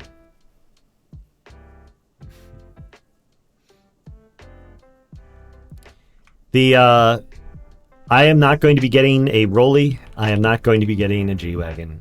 I am getting time. One of my very, very favorite things to get in the whole world. And so having 1,600 people volunteer to buy me time, pretty good feeling. I've got enough money on hand where I'm not really stressed for getting a few bucks in the door. So getting years worth of time added to my clock before I need to like abandon being an independent artist and go and get a real job. I've got 10 years already added up. To get another couple of more, that's pretty great. It's the best. I heard once about an artist that went and spent $10,000 after a successful Kickstarter campaign buying everyone a celebratory dinner. Buying friends and people he wanted to impress a giant fancy dinner with lots of drinks and special treats at a fancy restaurant. I think about that every time I have like a big expense. You know, I just sent a $16,000 wire to a company in Italy. And the difference in value of what I got for sending that wire versus what this guy got for buying that dinner is night and day.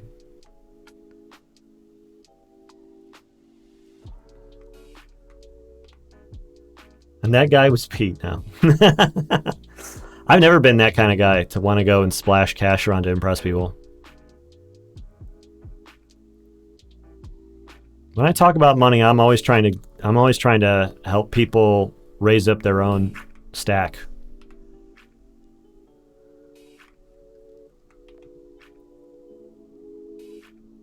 I want artists to do better financially.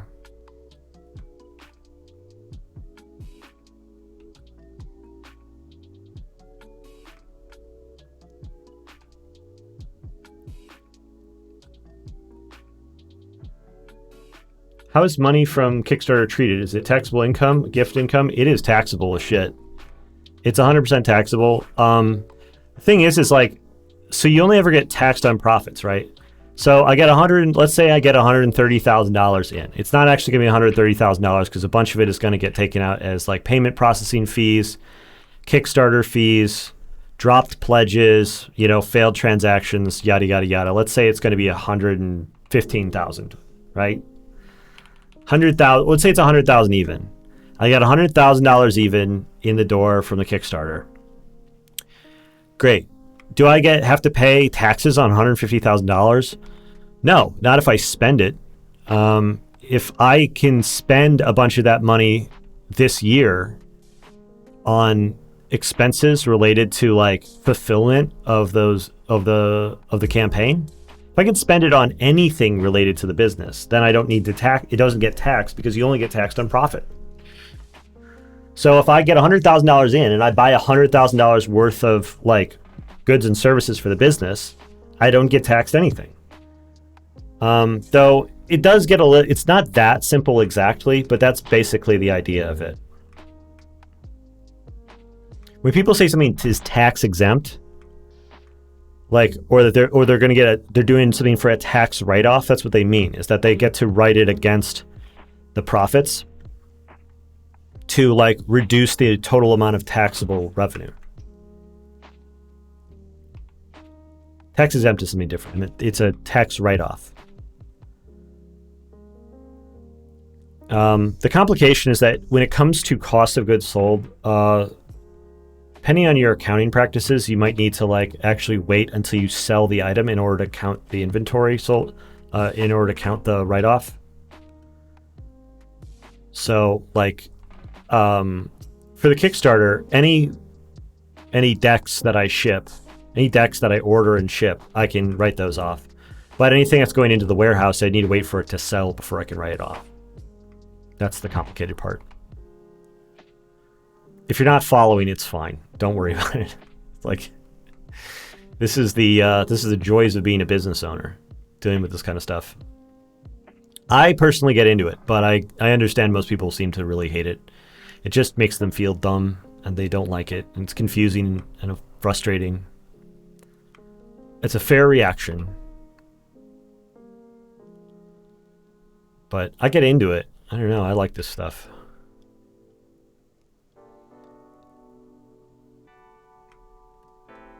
Because Kickstarter tends to have income and expenses in different calendar years, we actually changed the accounting method for my business from cash accounting to accrual accounting, which allows us to match up the years that the write-offs happen with the expenses with the income. So I could say like, oh, this taxable income from 2023 Kickstarter actually is part of 2024 when we're going to actually be shipping orders.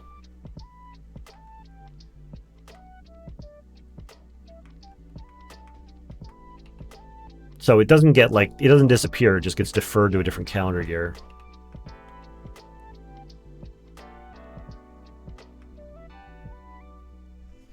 it's not a form of gifting. They like try to make it sound like it's a form of gifting.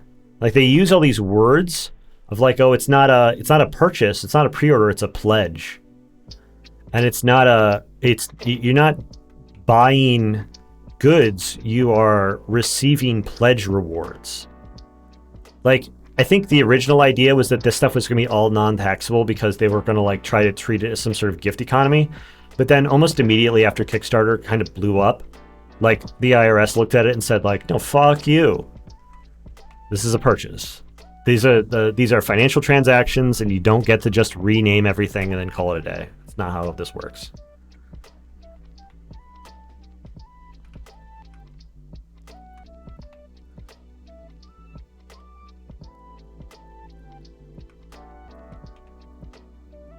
I'm sure there's somebody out there who will tell you, actually, no, he's wrong. It's actually a gift, blah, blah, blah.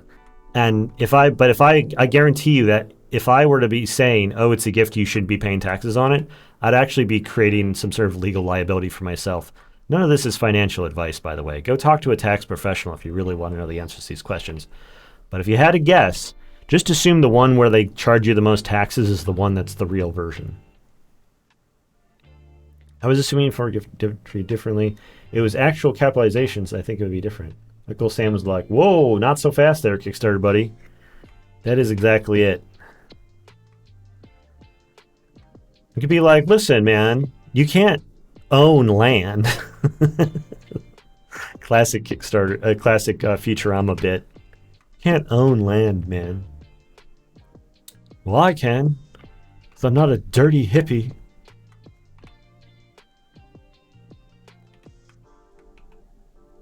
Dirty, penniless hippie.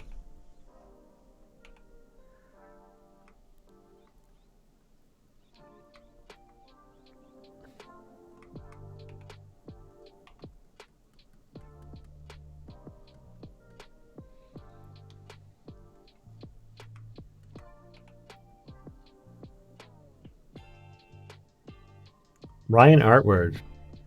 We taught a lion to eat tofu. Yeah, exactly. I think that's from the same episode. This is an anemic lion. It's like clearly malnourished and dying.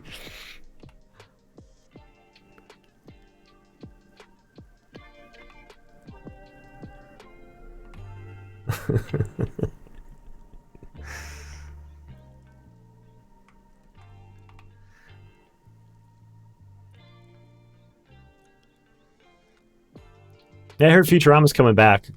I never have any hope for series reboots, but hey, if it gets the Zoomers these days to potentially go and look up old Futurama reruns, I'm for it. I'm sick of all of my boomer references not getting understood by the younger generations.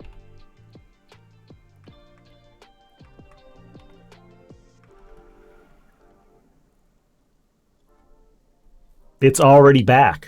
I'm not going to look it up. This is the third return of Futurama? I believe that is, Dustin. I believe it is. They're like, we don't need Futurama. We have Disenchanted.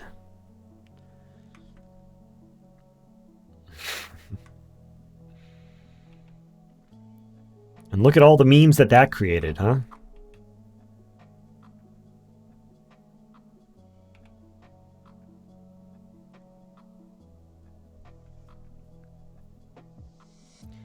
Yeah, I mean, like, listen. I don't know how many Zoomers are in the chat here, but chances are, if you have any opinions at all about the things that I talk about on this stream, you're probably old too. Like, I'm gonna go watch this 40-year-old guy paint, a thing that young people do.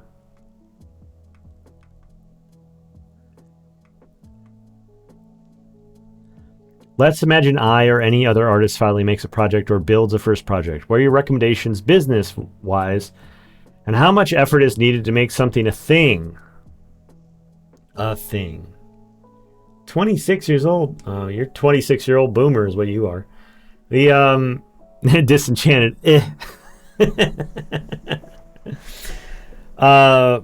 Yeah. Also 30 mentality of being 17. Yeah. Okay, imagine you or another artist finally makes a project and builds the first product. What are your recommendations business wise, and how much effort is needed to make something a thing? There's a lot to unpack there, dude.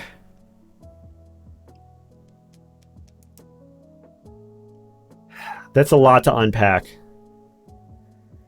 The reason why there's a lot to unpack. Number one, you are so apologetic about this. You're like, if I or another artist were to finally make a project, finally, it's like, oh, youch! You can feel the grind through the words. Builds the first product. Again, now we're like going from like apologetic to like aspirational. Like, let's say that we're entering into the first step of a 1,000-mile journey, you know? What are your recommendations business-wise, and how much effort is needed to make something a thing? How much effort is needed to make something a thing is such a general and difficult to parse sentence. There's a lot going on in there.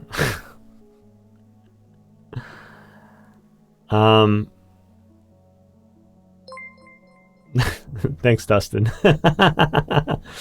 I like how Twitch does not reminder to re-up Prime subs so we forget. Anybody out there who wants to give me their Prime subs, check to see if they expired or not. You might be able to give me more Bezos bucks, and I always love having them. And Dustin gets half of them too. So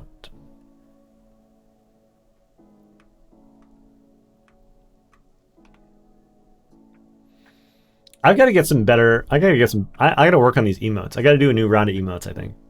They'll be part of my like November reboot. Struggling with wanting to play Pokemon TCG and not wanting to look like a creep. I can't help you there. Each project needs as much effort as it ends up needing. You can't predict how much effort you need to put into a product until it takes off. I would agree with that. Yeah. I think that the reason why I'm like kind of vamping on trying to answer this question is because I'm trying to figure out where the weak point is in the question. Like, where do I get in? Like, what is the underlying question that's under the question? Because there's like a lot going on in there. I would say, Prime sub, Banana Swag Lord. Thank you so much. Appreciate the free bucks. Okay, how do you get started? How do you make your thing a thing? And what kind of hill are you expected to climb in order to get there? Pro tip: just give yourself money. Yeah, can I sub to my own thing? I don't know how to sub to anyone's thing. I would say, in my experience, when I'm trying to help people get off the ground, it doesn't actually take that long or that much for them to make their first product. Because their first product, the way I recommend it is that try to get people to do something that's dead easy for their first thing.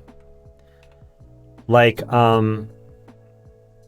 making like a small line of enamel pins or something that's like, or like a small print collection of work that they've already finished. Those are the types of products that I typically try to get people into first when it comes to like making their own thing. You want to be indie, you want to sell your own stuff. You don't need to make a thing that is a thing. You just need to make anything for sale. And that could be pins, it could be prints, it could be dice, it could be anything you want to make. And it doesn't need to be an intellectual property, and it doesn't need to be making like it's not going to be building towards the like Hollywood adaptation of your ideas. It needs to be anything. And you don't need to be like, you don't need to be building something tremendous and like changing the world with your work in order to get your foot in the door when it comes to being indie. You literally just need to pick anything. And you could have it done in less than 30 days. You could have it start selling on Kickstarter or making money in less than 30 days. You're not going to make $1 million but you could be making $1,000 in 30 days.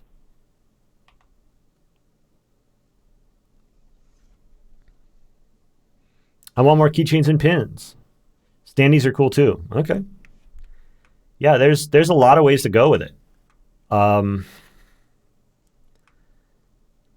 so, like, without knowing what you want to make or what you've made before, or like where you want to be going with your work at large, it can be more counterproductive for me to give specific answers than for me to hem and haw and give you a bunch of generic bullshit. If you ask a question that's that general and personal, like non-specific and also very personal, and someone leaps up and gives you an answer, don't listen to them. Don't listen to them unless you are confident 100% that they know exactly what they're doing as far as helping you out. Because, yeah, if you have yourself twisted up in knots about some idea of like who you want to be in the future, but you haven't quite figured out like what you're really doing or how to get there, trying to look for generalized advice about mindset or like, you know, whatever like self-help bullshit is out there in the ecosystem, it's like guaranteed to set you back. You don't need anything in particular. You really, everybody who's making stuff needs to make stuff. I know that doesn't sound like much advice at all, but it's true. If you want to make a thing, just make a thing. And then if that goes well, try to make something bigger next time.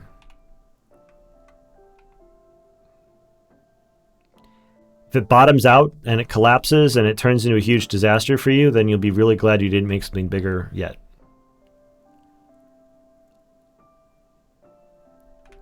Just keep trying.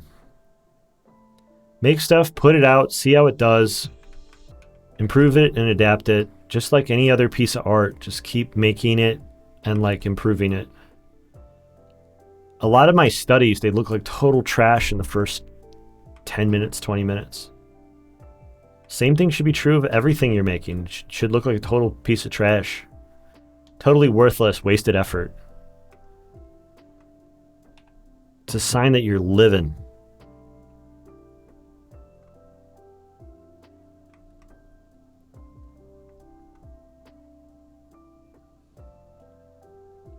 And you stick with it.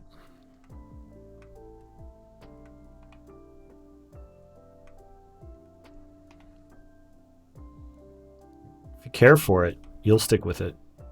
If it's authentic, you'll stick with it. You won't be able to push it down.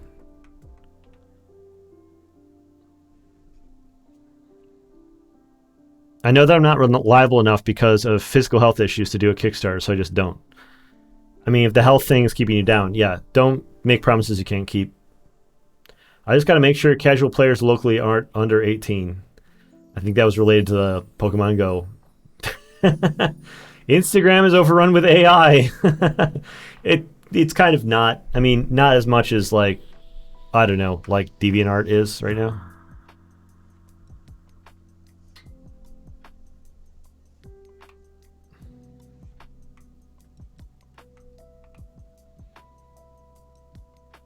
I've slowed down a lot to talk today, so I'm like pretty far behind on my thing, my study today.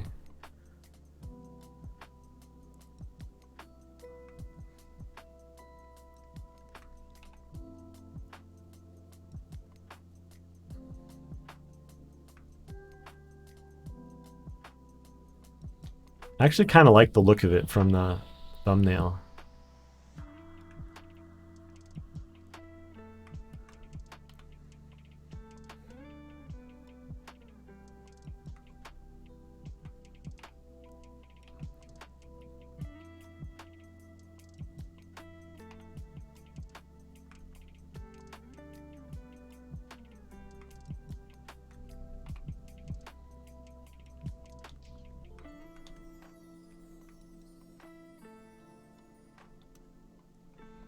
I love the overexposure on some of these bits. They just like pop straight to white.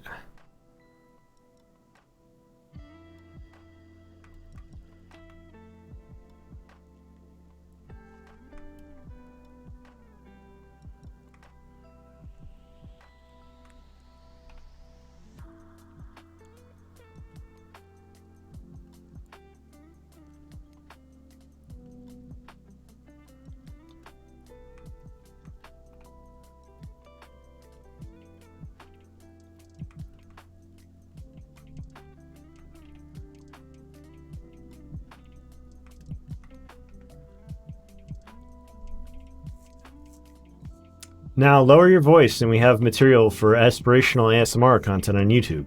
Yeah, I'm gonna hire somebody with like a really sexy voice to overdub me on this stuff, and then that's my path to fame.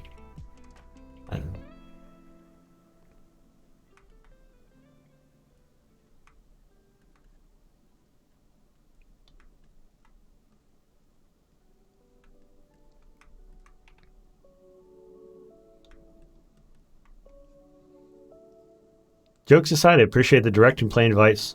Sometimes it's easy to get lost in overthinking things. Yeah, I'll do what I can to always be helpful.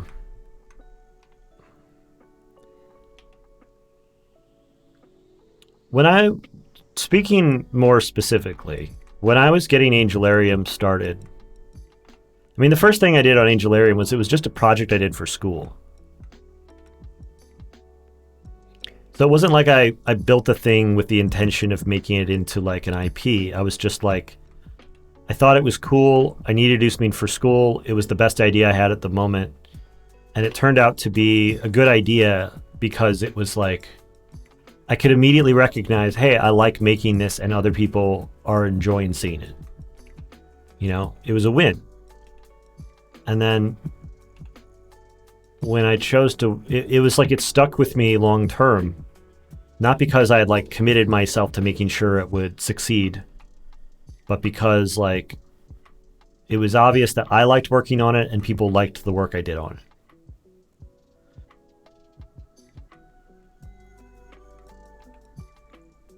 That's not like, you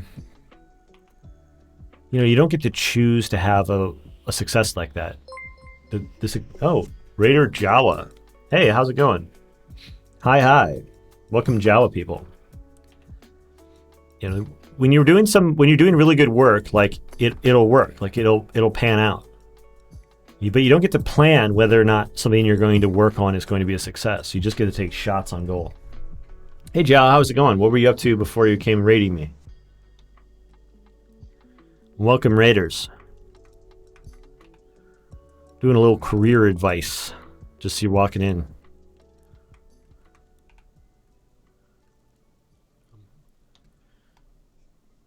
I'm working on one of my studies today, my iconic photo studies here.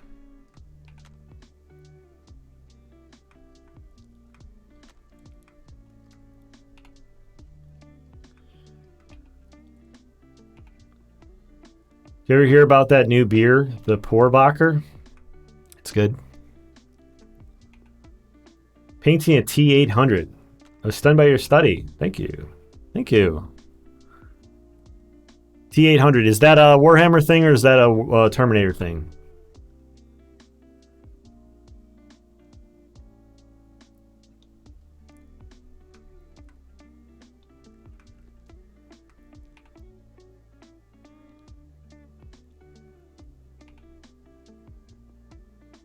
Oh, from Terminator. Nice.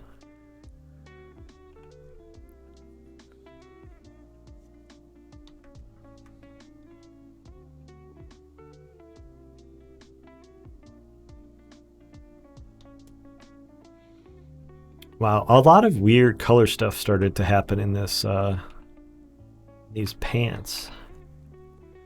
Just gonna normalize this a little bit.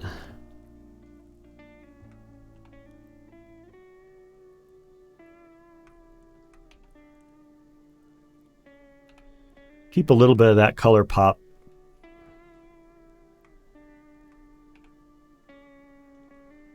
Then blend it down a little bit, spread it around so that it's more evenly distributed. That'll give it a little bit of sense of naturalism, even if it's not realistic.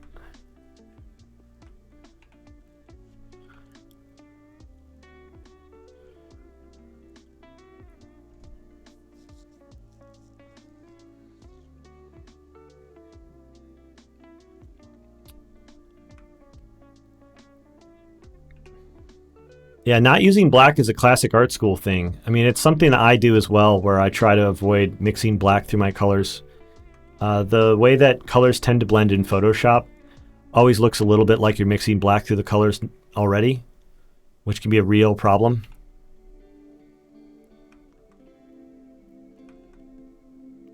It's part of the reason I like using blending modes for colors so much is because it creates the more of a natural glazing, more of a appearance of sort of natural color glazing, as opposed to like with digital, you tend to get something that feels a little bit more like all your pigments have like black mixed in them,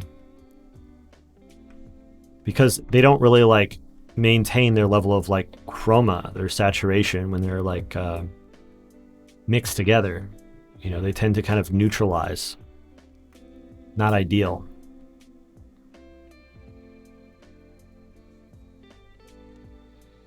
You know, in a digital image, like you only get to see what's in the image itself, but in reality, there's like a lot more light. You're only ever seeing a thin sliver of it inside of a photograph.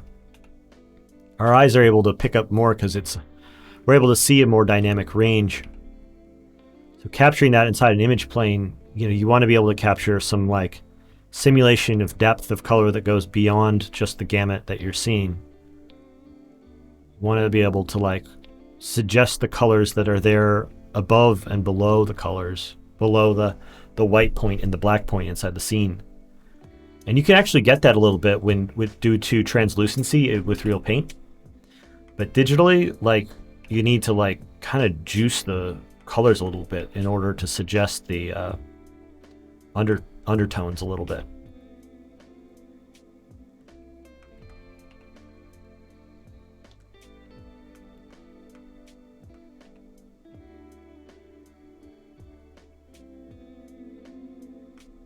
It's one of the reasons I like mixing these saturated colors through my more neutral stuff.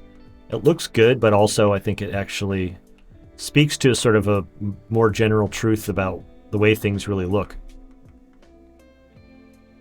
You know, the way they look to us when we see them is not the same way it gets captured inside of a photograph.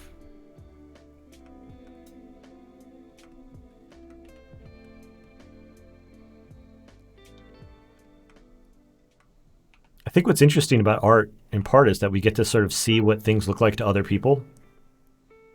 That the way these exaggerations kind of pour through, they like soak through the work and allow us to see like, you know, what's being noticed by other people that we're not noticing ourselves. That's like technically in there, but we're not quite pulling it out ourselves.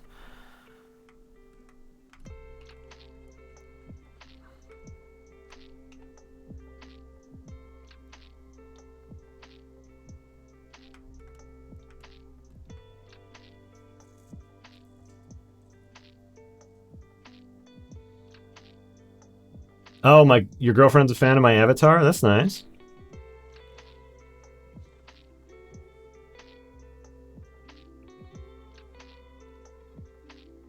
I don't get notifications on Discord for Pete going live. All settings are okay. Don't know why. I've been forgetting to send out the like notification to people when I go live.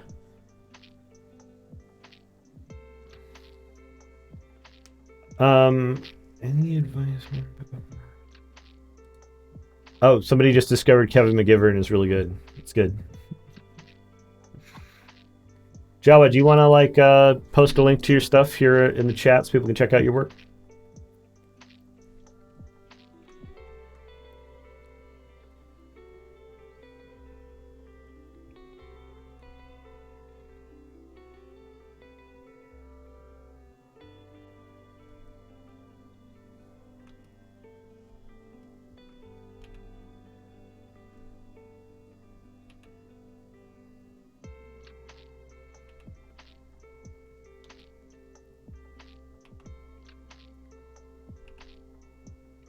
You have to opt in for live notifications on Discord. There are a Gate Rolls channel.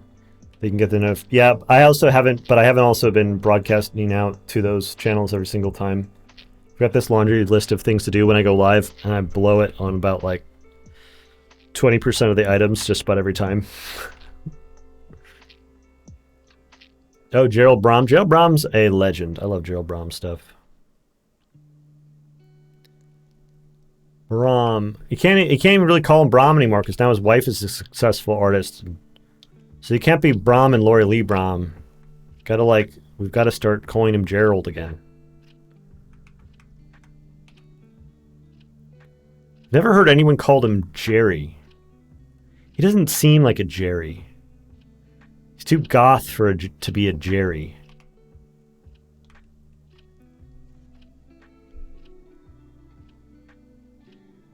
Oh, the bot automatically fires notification / post from your manual notification? Interesting. Interesting.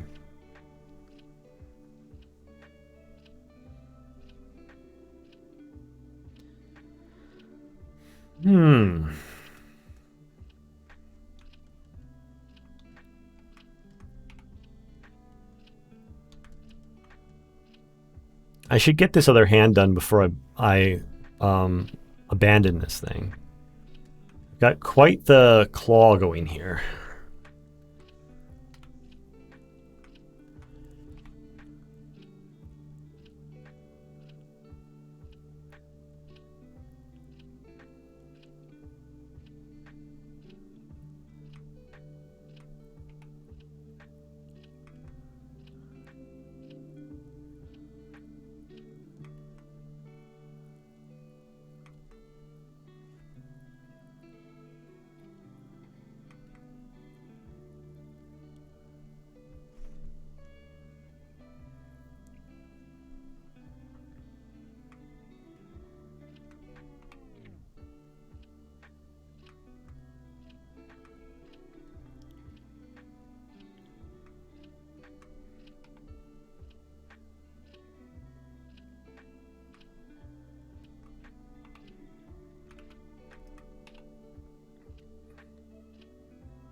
Okay, let's see. What do we need to do to get the claw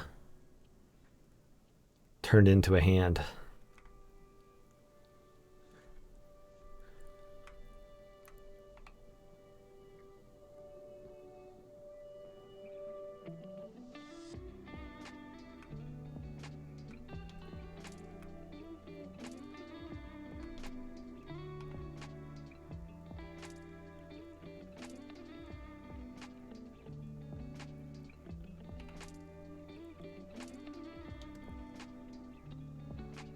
I'm trying to find only colors that are already in my color palette here rather than pull new stuff.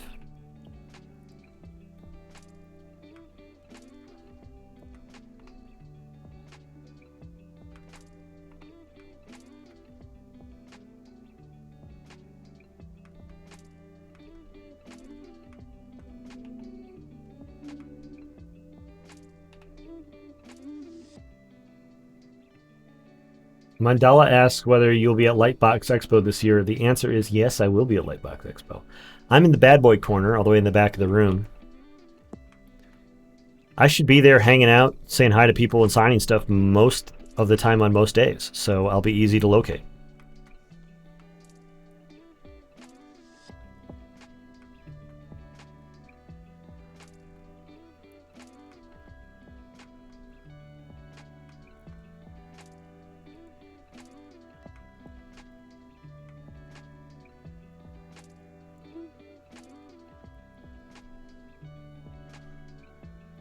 I should ask them to officially change it to the bad boy corner.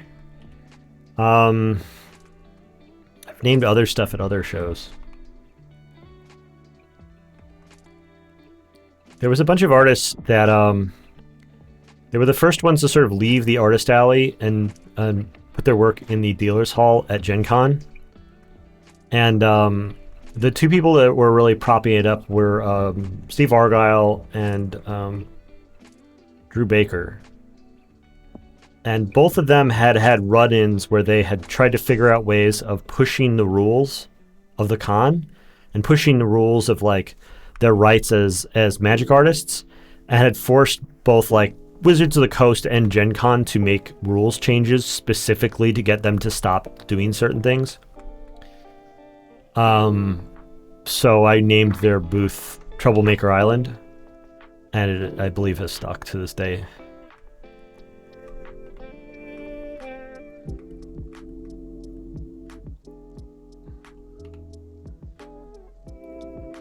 They're heroes in my book.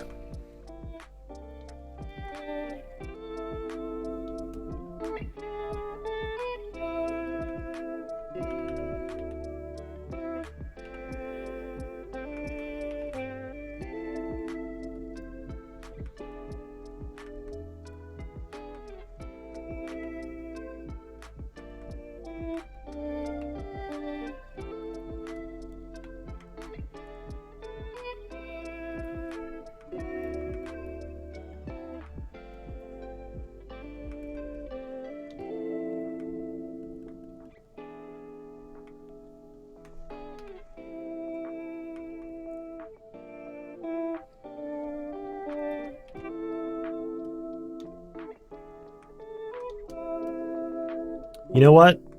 It turns out I didn't actually need to do that much more than what I already had. And I'm more or less, I'm like close to being done with this. So I thought I was like far behind because I was drawing too much, but it turns out all the stuff I've been ignoring kind of doesn't matter. And then I'm pretty happy with how this thing's come out. So I've got a few minutes to like fuck around with some details. Oh, Jawa, I was asking if you could share a link over to your work. I refer to Lightbox Expo as Bobby Chu's schools and recruitment mailing list. But I think it's the top artist convention right now. Yeah. Yeah, LuxCon has really fallen off over the years. Their decision to leave it out in like depressed coal country instead of at the center of the entertainment industry has been a disappointment. And I think it's affected their ability to like maintain like demand year to year. And it's just gotten weaker and weaker over the last decade, while Lightbox is really filling the void in, I think, an effective way. So,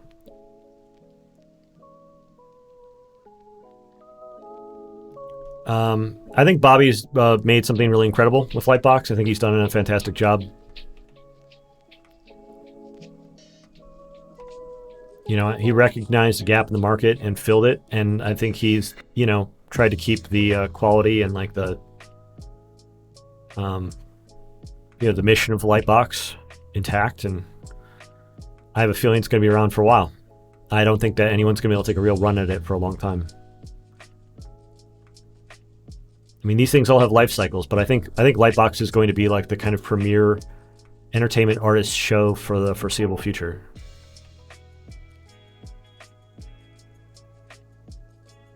You know, I'm not exactly some sort of like accurate soothsayer on this stuff, but hey. See what Jawa's up to. Oh, Joshua Herrero, I see you. I'm surprised you're saying you're working on a T800 because so much of your work is fantasy.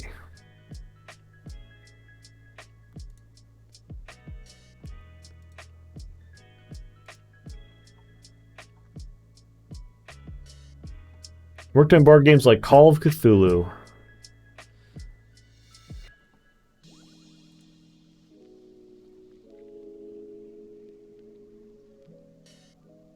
Used to be that people talked about CTN replacing San Diego Comic-Con, Gen Con, Dragon Con as an artist convention, but CTN is disappointing. Lightbox looks great. Yeah, Lightbox is very much replacing CTN. I never went to CTN. Gen Con and Dragon Con are both their own things.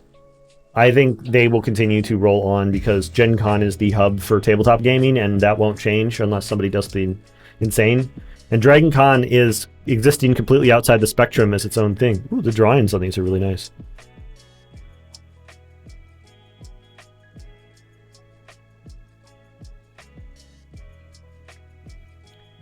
I mean, my experience with artists talking about the stuff that they like compared to the stuff that they are good at is that, like, all artists like a lot of things, but then their hand naturally kind of wants to draw like a more narrow range of things. And you know, there's a certain tension because you always want to learn more, but you also want to like kind of drill down on the stuff that you're really good at, and that tension is difficult to resolve.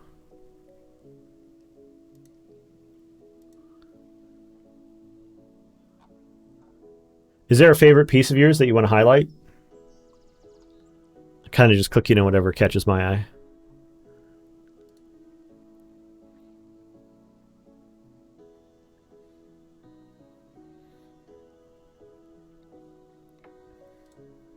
I'd spent a lot of time over the years at Gen Con and Dragon Con personally. I think both the art shows at both of those cons are really incredible. There's a lot of opportunities for people who are looking to like sell to fans, but also like make professional connections with other artists and art directors. Yeah, you got a knack for like the cute stuff for sure. Cute animal creatures.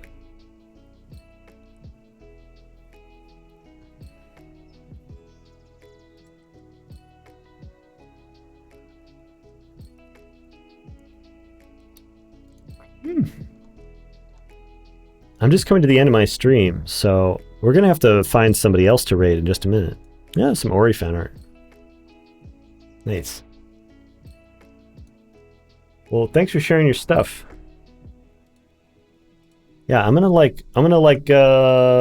put a couple of finishing touches on this thing, and then I'm gonna call it a day over on the old study stream.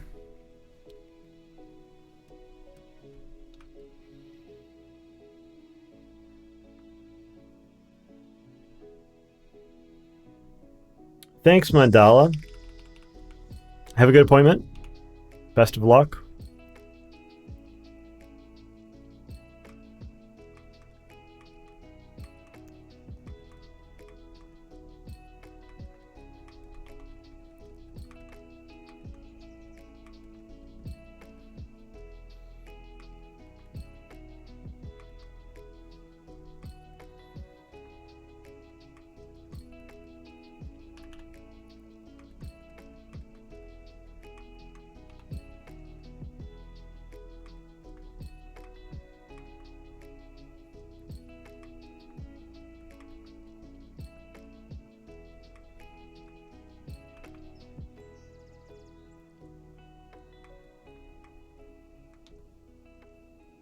You're not very proud of your work? You'd love to work in the industry, but you have to step it up? I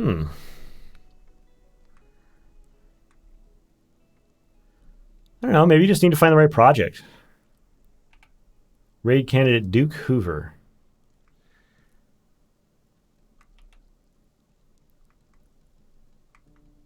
We'll go see what Duke Hoover's up to in a minute. Everyone's always feeling like they need to step it up, you know, kind of without exception. That's why I may sound a little dubious. I always sound dubious when people talk about needing to sort of step it up, level up, things like that.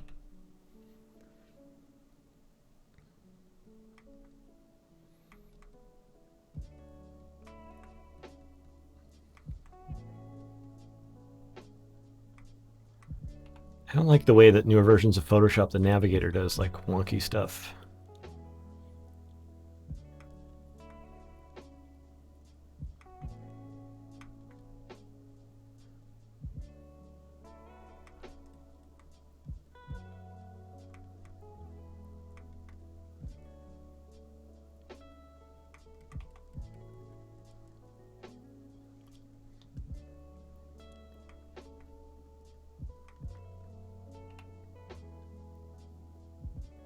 I just want to get back to where I was years ago.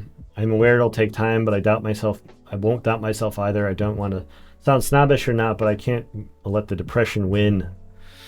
Yeah, don't let the depression win.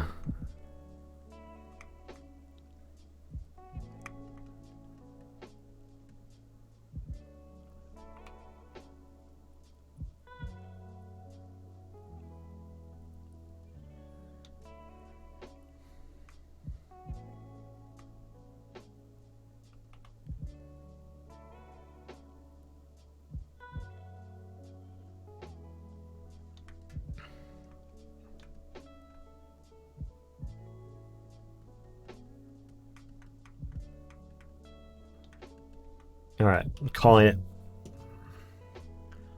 Number 91 in the books.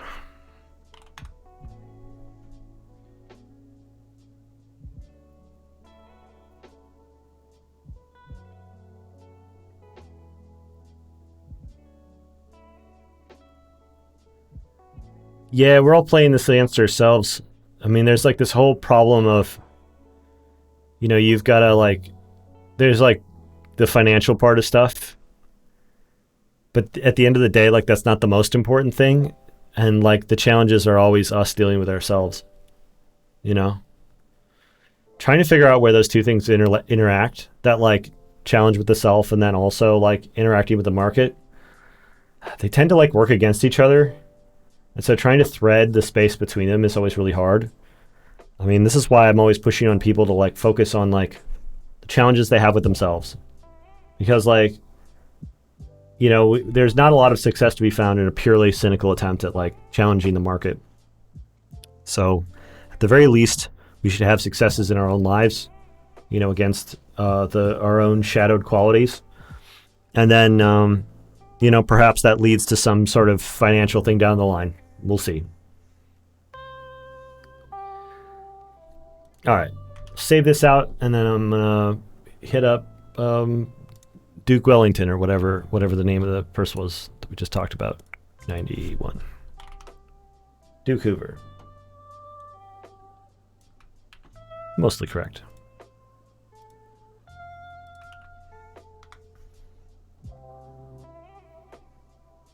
Thanks everyone for joining. Stick around, this guy's raid. Ooh. This guy's been good up on the board.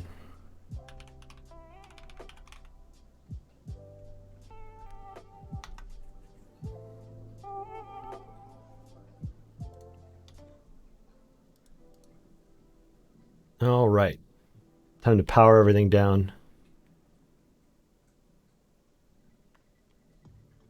All right, everybody. I'll be back. I'll be back on Friday, I think. I'll be back on Friday.